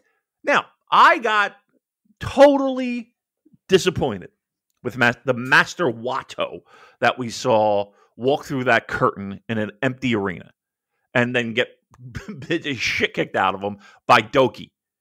And you're like, wait a minute, what the fuck's going on here? And then the ongoing, the ring work being sloppy, and now he's with tens on, and it's like, okay, the whole thing. We know the story. He's improved greatly. I think he's a shoo-in for most improved. I think he's an absolute shoo-in for most improved. Because he has. And the growth has been pretty tremendous. If there was another wrestler who had back-to-back strong matches, good matches, I don't know if I'm going 5s, but like these were really good matches. You know, we would sing their praises, and I think that for me, he's not the same guy that debuted through that curtain, and I stand by that. That did not work. It didn't work. It struggled, and at the time, it was like, what the fuck? And this guy doesn't have it, and yeah, but all along the way, as he's improved, I've been maybe in the beginning somewhat reluctantly, but look, you know who was wrong about Naito when he started doing his, kind of shoulder shrug kind of gimmick? Me. I don't know what the fuck we were looking at. He turned out to be one of the biggest guys in the company's history. So I got no problem being. Like if I sat here and I said all the things that I said before about him now, I would be wrong. I would be wrong. It's like David in 1996. I'm not sure about this Stone Cold gimmick. I think he was better as the ringmaster, personally. Right. I don't like him quoting Bible scripture either. It's just preposterous. But that's my point. You know what I mean? Like I don't think it's any great. Like I would be an absolute boob if I sat here and was like, "No way, man, Master Wato still stinks." And blah, blah. Come on, stop it. All right, Master Wato Mania, baby, let's do it. Yeah, I mean, I think the challenge here is what are they going to do? How are they going to keep him hot and interesting while he's out of the title scene? Because he will come back, like they will circle back to him, and I think keeping the belt on Hiromu gives this reign for Hiromu. Had he lost it now, it would have been the end of a very good reign. Him keeping it, let's say he keeps it for the next 6 months, and if he continues to defend it at the rate and the quality that he has been doing in the first half of the year, it could be an all-time great reign with that junior title, and building up the moment where he loses it to be a truly historic moment. It will feel like a moment. Right. Here it would have felt like, oh, cool, Wato won. But now it's been built even longer. That's going to be the challenge. Can they build up this Hiromu reign to strike when the iron is hot at the right moment for that passing of the torch to the right guy, and build up the heat for the opponent as well. Whether that's Wato or someone else, it could be any number of guys. Right. But I'm all on board for the story. I have total faith in it. The hardest part is the fact that G1 is here, or at least right around the corner.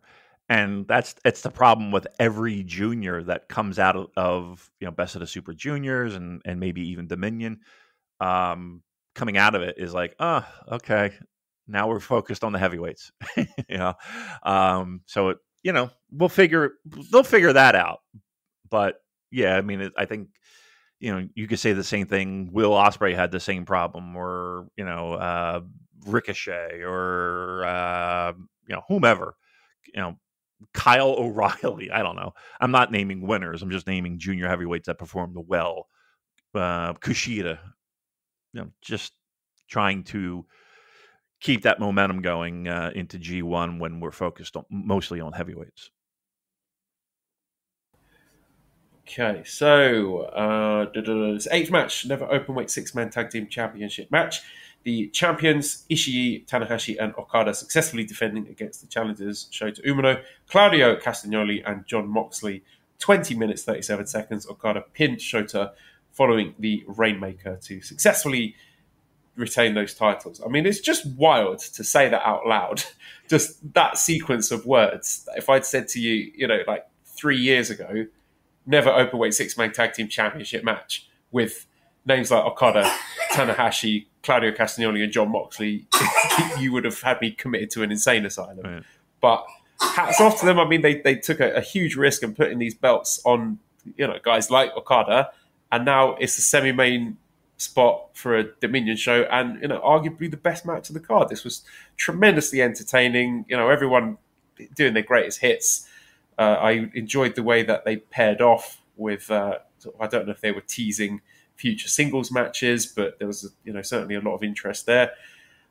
I love this prick Okada, man. He's so good. Just the way he and it's it's not just him. There just seems to be a trend in you. Stop coughing, Esther. Very rude. She's choking, Joel. It feels like guys like him in years gone by. You have your ace at the top of the company, and the young guy comes to them, and they'll challenge the top guy. They might beat them, they might not beat them, but it feels like the first time where the guys on top, like your Okadas or Naitos, whatever, are sort of being actively hostile towards this younger generation and like abusing them. Just the interactions between Okada and Shota are just an absolute joy to watch. He's absolutely punking this kid out like feels disrespected by him even being in the same ring as him. And I don't know where it's leading to, but I think they've really struck gold there. Like they found the perfect recipe to make both of these guys really interesting and exciting. And there's just so many interesting directions they could go in. But if we're just talking about the match itself, just tremendous entertainment. I loved it. What a fun 6-man match. And how far this never open weight title has come. I will say Yoshihashi walked so that Claudio Castagnoli and John Moxley and Okada could run. Yeah. This comment may have different mileage for different people, but I really do enjoy John Moxley, and I'll tell you why. He brings that dynamic to a match of and it starts from the entrance all the way to the end of wildness and unpredictability and like he doesn't feel like a pro wrestler to me. He feels like a guy that showed up to have a fight. and trust me, I'm not saying that one is better than the other here. I'm not saying that one is on the exact same level, but the vibes I get from him really is and truly. And there are people in this business that have done their best to kind of give a similar feeling. But if there's any wrestler in the entire world right now that gives me the Bruiser Brody, gives me the Terry Funk kind of vibe of a guy showing up and causing fucking havoc, it's him. And I think it's very rare in pro wrestling in this day and age. Like, it's very rare. Like, he truly feels like an outlaw. And there have been so many people that have tried to channel that same energy and have fallen well short. Like, he does it. He does it. And then you add to the mix the whole idea of you have this generation, and it does give me these 90 vibes of Muda and Chono and Hashimoto, Hiroshi Hase, all these guys that were, kind of making their move to be the next guys, and the people at the top not really being too thrilled with that. Your Choshus, your Fujinamis, your Tenrus, that kind of stuff is a staple, especially in New Japan, where they have the younger guys that are making moves to take spots, and it just doesn't happen. Like, there is a fight for that, and I feel like we're getting close to that. Or if not close to that, we're kind of in that. And that to me, that's fun as well. And I'm not saying that Okada is going anywhere. I'm not saying that Tanahashi is going anywhere. I'm not saying, but I think everyone can feel it, that this is moving in that direction. And to me, that's so exciting. That really is exciting, because what you're getting guys who still have stuff in the tank going against guys that are hungry and have a completely full tank, and they can't wait to burn some of that excess fuel. That's fun pro wrestling, and we're right there. Yeah, it's not like Okada's going to give the ball to these guys. He's like, you come and fucking get it. Come and take it out of my hands. Yep. You think you're good enough? Come and step up to me and show me. Yep. And I love that. It's not just, we're just going to pass the torch to this young guy because that's what we do in wrestling. It's like, no, you got to show me that you're good enough to do it. And that's great. And this just, Okada character, love it. And I hope they put him in a G1 block full of these young pups that are going to piss him off. You know, let's put him in there with Kiyomiya and Umino and Narita, just everyone who's going to make him really angry and bring out the absolute worst in him. And speaking of which, we do have a very delicious match set up, which presumably for Forbidden Door, we got a great little video package afterwards with Bryan Danielson calling out Okada, and it looks like we are getting a dream match by any person's metric, Kazuchika Okada versus Bryan Danielson for Forbidden Door. And there is no, surely, like, there's no spin on this one that people can put to be like, it's not good, because that is, like I said, a legitimate dream match. Cannot wait. You know, if we're headlining Forbidden Door with Okada and Danielson and Kenny versus Ospreay, yeah, throw darts at names on a board for the rest of the card. Doesn't matter. Random selects. Those two matches at the top are justifying the price of entry by themselves. Let me ask you a question. I'm in a bit of a quandary here. So on the same night as that show, being held in my favorite hockey team's home arena, in a city that I truly love of Toronto, and I haven't been there in quite a while. The same night, I have tickets to go see one of my favorite bands of all time, The Cure, in Maryland. Do I make the trip to Toronto, or do I go see The Cure? I think we should let the listeners decide. Okay. Just do a Twitter poll. Let them vote on it. Should I go? And now, I will, full disclosure, I do not have a ticket for AEW, so that might be harder to get. And B, that would be the third night I've seen The Cure in 4 nights. So the third concert in 4 nights. And that would be the last one. No, definitely go to the wrestling then. Yeah? Yeah. Danielson Okada. I know. Omega Kenny. Fuck. I don't know. All right.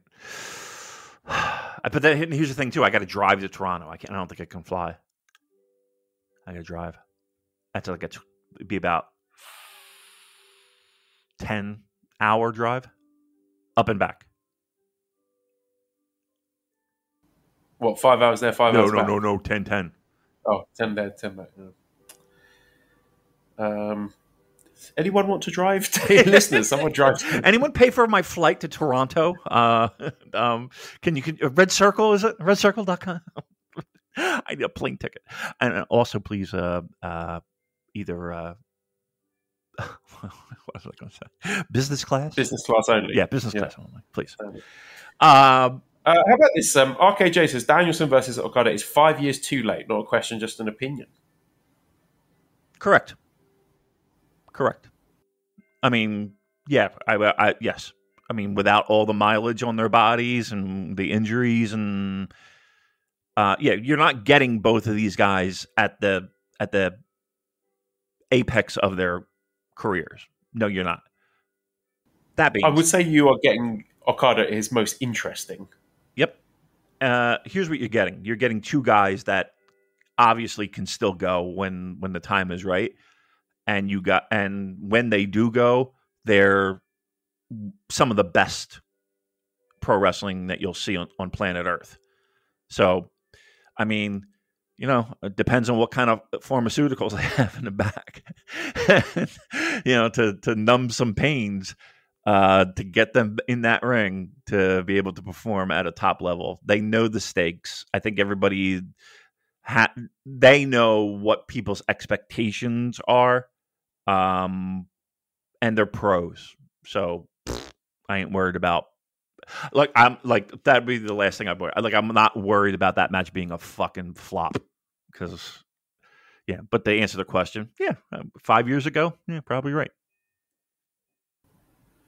Right, ninth match, main event, IWGP World Heavyweight Championship match. Sanada successfully defending against the challenger Yota Tsuji.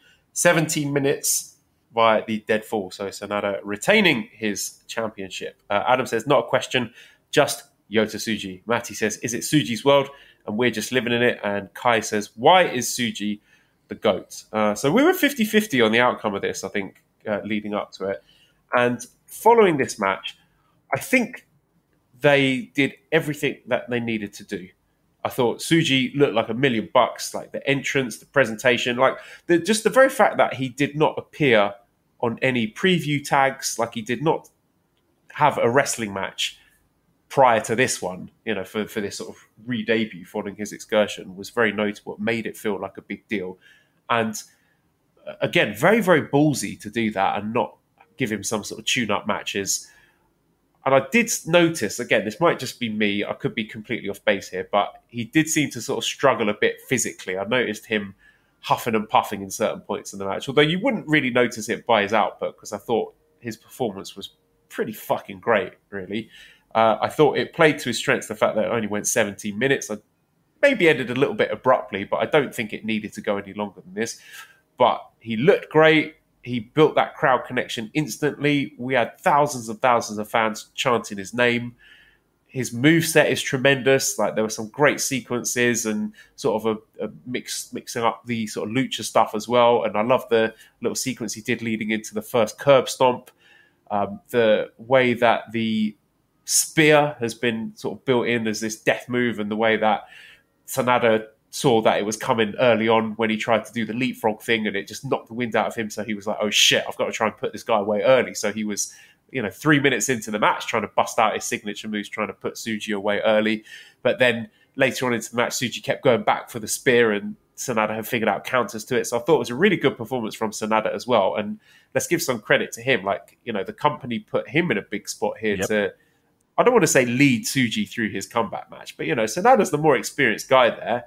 And it was a big role for him to be Tsuji's dance partner. I thought he acquitted himself admirably there. So now I think Sanada is a guy you can rely on to be able to work with younger, less experienced talent and lift them to something greater than the sum of its parts, which you wouldn't always get from Sanada historically. So I think he's improved a ton. But, I mean, the big talking point here, of course, is Tsuji. He didn't win, but I thought he looked really strong. And he came away from it with his stock risen despite not winning the match. And I think, again, the sort of spectre of Yuya Uemura in the background is worth considering. I think the fact that Tsuji didn't win here makes me sort of even more confident that Uemura is the guy who's going to get the true rocket strapped to him. And, of course, there's the interesting stuff with LIJ, where, the way that they're reacting to him, he's cool for the fist bump at the start. Josh said, so Jordan says, is Tsuji alone now? Or Brian says, do you think Yota Tsuji will take over the leadership of LIJ? Lemon123 says, what's the Wrestle Kingdom match for Tsuji? And is Naito a lock for the G1 win? I mean, I think the story here is Naito basically telling Tsuji, you got to pay your dues here. You can't just, rock up from your excursion and act like Billy Big Bollocks. You're playing like the leader of LIJ. You're not. I am. So I think he will be in LIJ, but I think there's going to be a bit of tension there. And I think that Tsuji versus Naito could very well be the Wrestle Kingdom program, where he's got to sort of earn his spot into the faction rather than just saying, hey, I'm back and I'm in LIJ now, I've decided. Mm-hmm. So there's definitely something to it there. But what did you think of the re-debut of Yota Tsuji? Well, it was everything I think that we were looking for, minus the title change. Right? It was, just imagine being put in that spotlight. Pretty impressive, right? Pretty impressive to be dumped right into the main event of a big show and asked to deliver. I mean, there's one thing to be placed in the middle of a card. And then there's a whole nother thing, an expectation of being dropped into a main event on a big show. Do you think that's a bigger spot than what they did with Jay White? So Jay White returned late 2017, and his first match back was Wrestle Kingdom, Tokyo Dome, challenging Tanahashi for the Intercontinental title. Mm-hmm. Yeah, look what happened there, right? Loss, and away we go, right? I think Jay White... Do you think this was a... bigger spot than that? Oh God, yeah, I think so. Well, that's a good question. At the time, Tanahashi was. I don't think like Tanahashi was a big fucking deal, and having that first match, and he still is. Don't get me wrong, but like that during that time frame, I mean, that's a huge spot. In a big building, the biggest show of the year. Like, what's bigger, semi-main eventing the biggest show of the year, or main eventing one of the big shows of the year? Right? Jay, he didn't have to have that main event match, whereas what we saw today or yesterday or whatever it was, you need to have that New Japan main event. Now, I'm not saying that match was on par with some of those epic Tanahashi Okada matches, or Kenny and Okada, or Shibata and Okada. We're not in that realm, but I thought he did really well in a high pressure situation. And I'm glad that you threw the flowers when you did at Sonata, because he deserves a lot of credit too. He does deserve a lot of credit. Like, dare I say, him having this title is the best thing that has ever happened to him. I don't know, that's a goofy statement, because why wouldn't it? He's the champion. But like, he just has a different feel, and I guess, and I want to say a different sense of responsibility. I don't know, maybe just in his head when you go into a match knowing that, all right, I'm losing, so what the fuck? As opposed to, all right, I'm the champion and I got a match with a guy who's making his debut, his re-debut from Excursion in a main event on a big, what I mean? Like, there's a lot of responsibility there. You got to carry a lot of that weight. That's a pressure situation too. 1,000%. Again, is this match going to go into the New Japan Pro Wrestling Hall of Fame, and everyone's citing this match as, this is the match that got me into pro wrestling? I don't know. I don't think that's the case, though. But that being said, I think they accomplished their goals of, 1, creating a new star.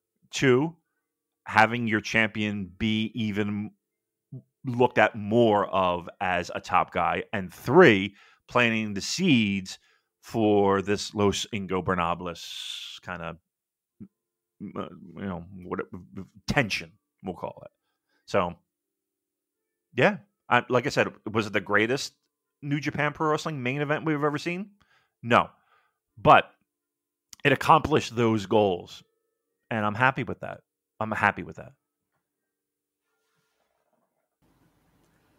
Josh says, does the response and reaction to Yota empower New Japan even more with regards to the scale and importance of Yuya's return? I mean, did that shock you, actually, the fact that we had this Osaka-Jo Hall crowd chanting Yota, Yota? Because that caught me off guard a bit. I wasn't expecting that. But, do you see sort of any implications for the outcome of this match to Yuya, or do you think they're completely separate and he's going to be judged on his own merits?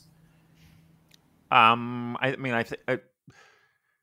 if they think they can make money from him, I think that's the biggest deciding factor, and those crowd reactions help. I mean, it is Osaka, right? They kind of dance to their own tune a little bit. They also look.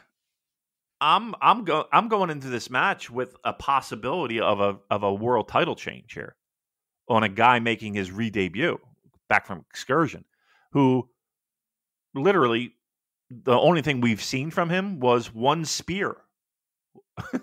Right? We didn't even see like one spear. So yeah, I mean, I think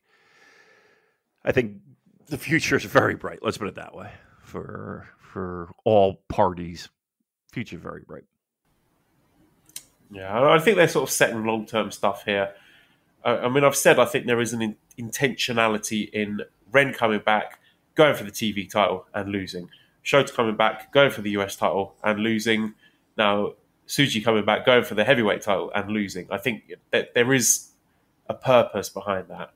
And I also think there's sort of a long-term thing here, possibly with Tsuji and Sanada. So it could be that Tsuji is the Sanada to Sanada's Okada, if you see what I mean, where, Sanada is set up as the sort of, I don't want to say senpai, but, sort of the more established star that Tsuji is going to have this sort of long-term rivalry with, and, maybe loses to him the first few times and eventually gets the win over him. So, yeah, really interesting long-term directions to go there. But Louis says, with Yota Tsuji getting the main event spot and a shot at the IWGP champ, do you think this is the model New Japan is going for? More youthful wrestlers and young lions returning early from excursions, getting top spots. I wouldn't say this is an early return. I mean, he was away for sort of the standard time, wasn't it? I'm not seeing anyone particularly getting rushed back, but you can definitely see the emphasis on youth here. And yeah, it's been badly needed. I mean, I've been saying on this podcast for years how they are missing having the next Japanese heavyweight star. They didn't have one. They were really lacking in that spot. So now that they've got three come along at once, and maybe a fourth on the way, and looking at Oiwa and Fujita, there's a lot of talent there, and it's very exciting. Yeah, and the thing that I did want to mention, though, I mean, I know a lot of people used like AJ Styles as the reference of a guy debuting and winning the title. Even that wasn't, that I feel like that situation, it was much different than, I mean, a lot of guys coming back from excursion, right? I think it's very, very, very rare. Usually they lose, coming back and re-debuting a gimmick. Khan, right? Jay White, we mentioned, and I'm just naming like big spots, return. I mean, they usually lose. They usually don't win. I think AJ is the complete outlier when it comes to that. Even Evil didn't win a title his first time out, right? So it's kind of, I think we should have saw the handwriting on the wall. I think we all got very excited, me particularly. But it doesn't really happen that often. All right, so a few questions sort of wrapping up. Big picture thoughts on the show. Anwar says, was it cowardice by New Japan to not belt up Wato or Tsuji? I don't think so. I think the decisions were correct in both instances, and I think Wato and Tsuji have left this event with their stock risen and my interest in them increased without them necessarily having to have won the belts. So, no cowardice. Exactly. It's like, I'm trying to give you an example, but I can't. But yeah, you got your cake and ate it too. You didn't have to change the belts, and you made stars. I think that was the end goal, and I think they accomplished it. And Andrew says, please tell us the top 3 moments that made you blast your jeans at Dominion. Now, we forgot to talk about this. Yota Tsuji's nickname is Gene Blast. What? Gene Blast. Blast. As in pair of jeans? No, Gene. Okay, Gene Blast. Like genetics gene. Is that cum shot? Is that jizz? Is that what a Gene Blast is? Feels like that's what it is. It feels like they're talking about cum. When was the last time I did that? What was the question? No, the question was going to be the top 3 moments that made you blast your jeans at Dominion. I would say, okay, so for top 3, the Dan Maloney turn, the Kiyomiya reveal, and maybe that first sequence in the Tsuji Sanada match where he did the sort of Fosbury flop move and the crowd just lost their shit. And that moment where you're like, fuck, this is, I want to say a guy. This is the guy. This guy, this is a big deal. We've got a potential star on our hands here. Those would be my top 3 moments where I blasted my jeans right into my pants. Ooh, I would say my removal of semen would be. I'll tell you what, his entrance, Tsuji's entrance was pretty fucking epic. I like that. The tag titles changing hands, I like that. And yeah, probably, yeah. The Danielson thing that was great, and Will talking about Kenny at Forbidden Door too. Yeah, there's a lot of load shooting around. I say bruv a lot, doesn't he?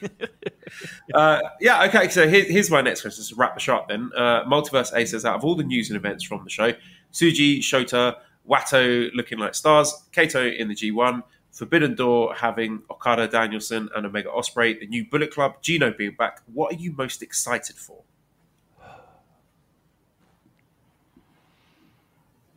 Forbidden Door is up there. I mean, that's a fucking sexy ass,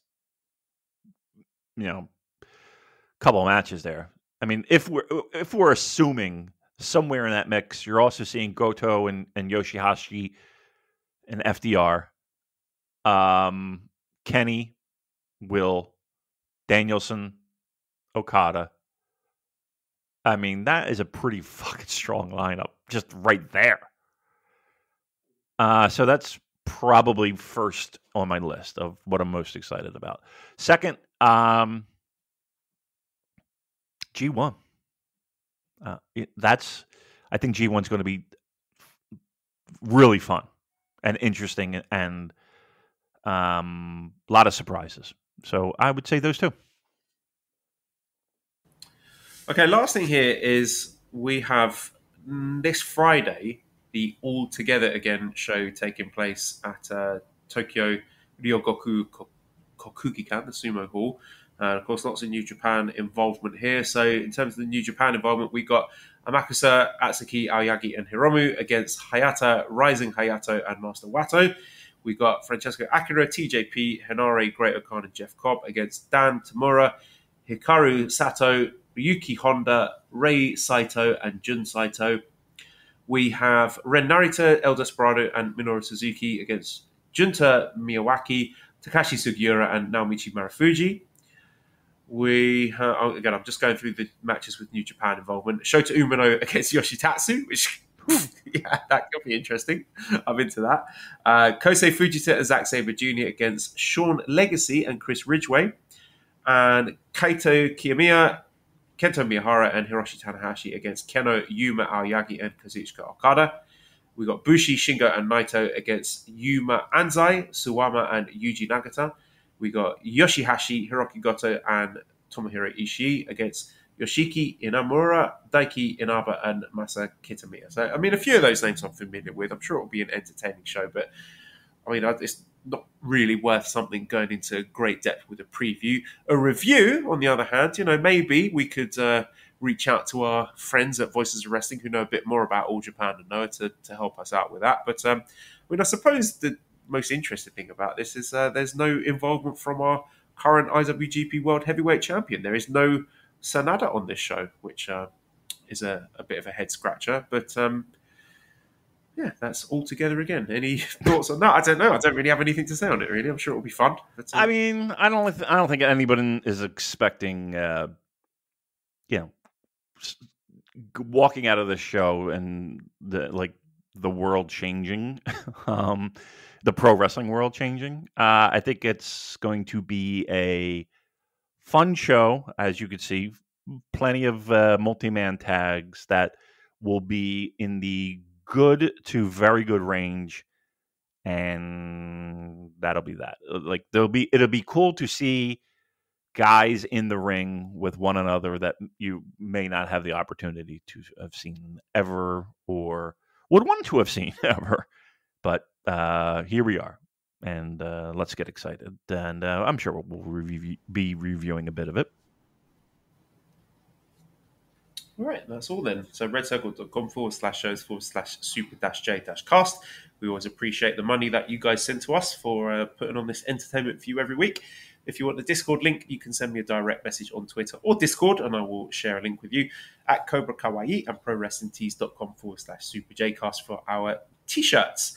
Big thank you to editor Dan. Find him on Twitter at LousyHero219. Subscribe to the Voices of Wrestling podcast network for other great shows, including our friends over at the Emerald Flow Show. They were probably doing a more comprehensive preview of this event than we have.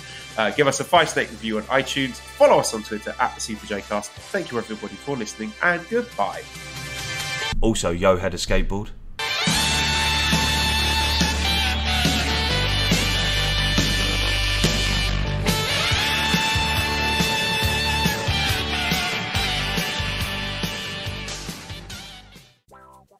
Do you like wrestling trivia? Then check out the 5-star match game, the Pro Wrestling Quiz Show. I'm Joe Gagney, and every episode, I grill 3 contestants with 5 rounds of power-packed wrestling trivia. We have over 30 evergreen episodes in the archives covering WWE, AEW, Japan, Mexico, and much, much, much, much more. Play along at home and check it out today. Hey everybody, my name is Jesse Collins, and I want to tell you all about my show, the Gentleman's Wrestling Podcast, here on the Voices of Wrestling Podcast Network. On the Gentleman's Wrestling Podcast, we do a thorough analysis on the biggest issues and trends within the pro wrestling industry. We talk a lot about pro wrestling media, we talk a lot about fan culture and wrestling's place within general pop culture, and we talk about the broader influences that are shaping the way we discuss and analyze the pro wrestling industry. We've had some of the brightest minds in the pro wrestling intelligentsia on the show, including WrestleNomics host Brandon Thurston, both Rich Craich and Joe Lanza from the Flagship Wrestling Podcast, Trevor Dame from the Through the Years podcast, and a whole lot more. This isn't a show for hot takes. It's not a show recapping the latest episode of television. This is a show focusing on the biggest topics in pro wrestling and doing a deep dive on the real stories behind the surface level analysis you might find elsewhere. The Gentleman's Wrestling Podcast is available wherever you get your podcasts, and we'd really appreciate it if you gave us a try. Thanks.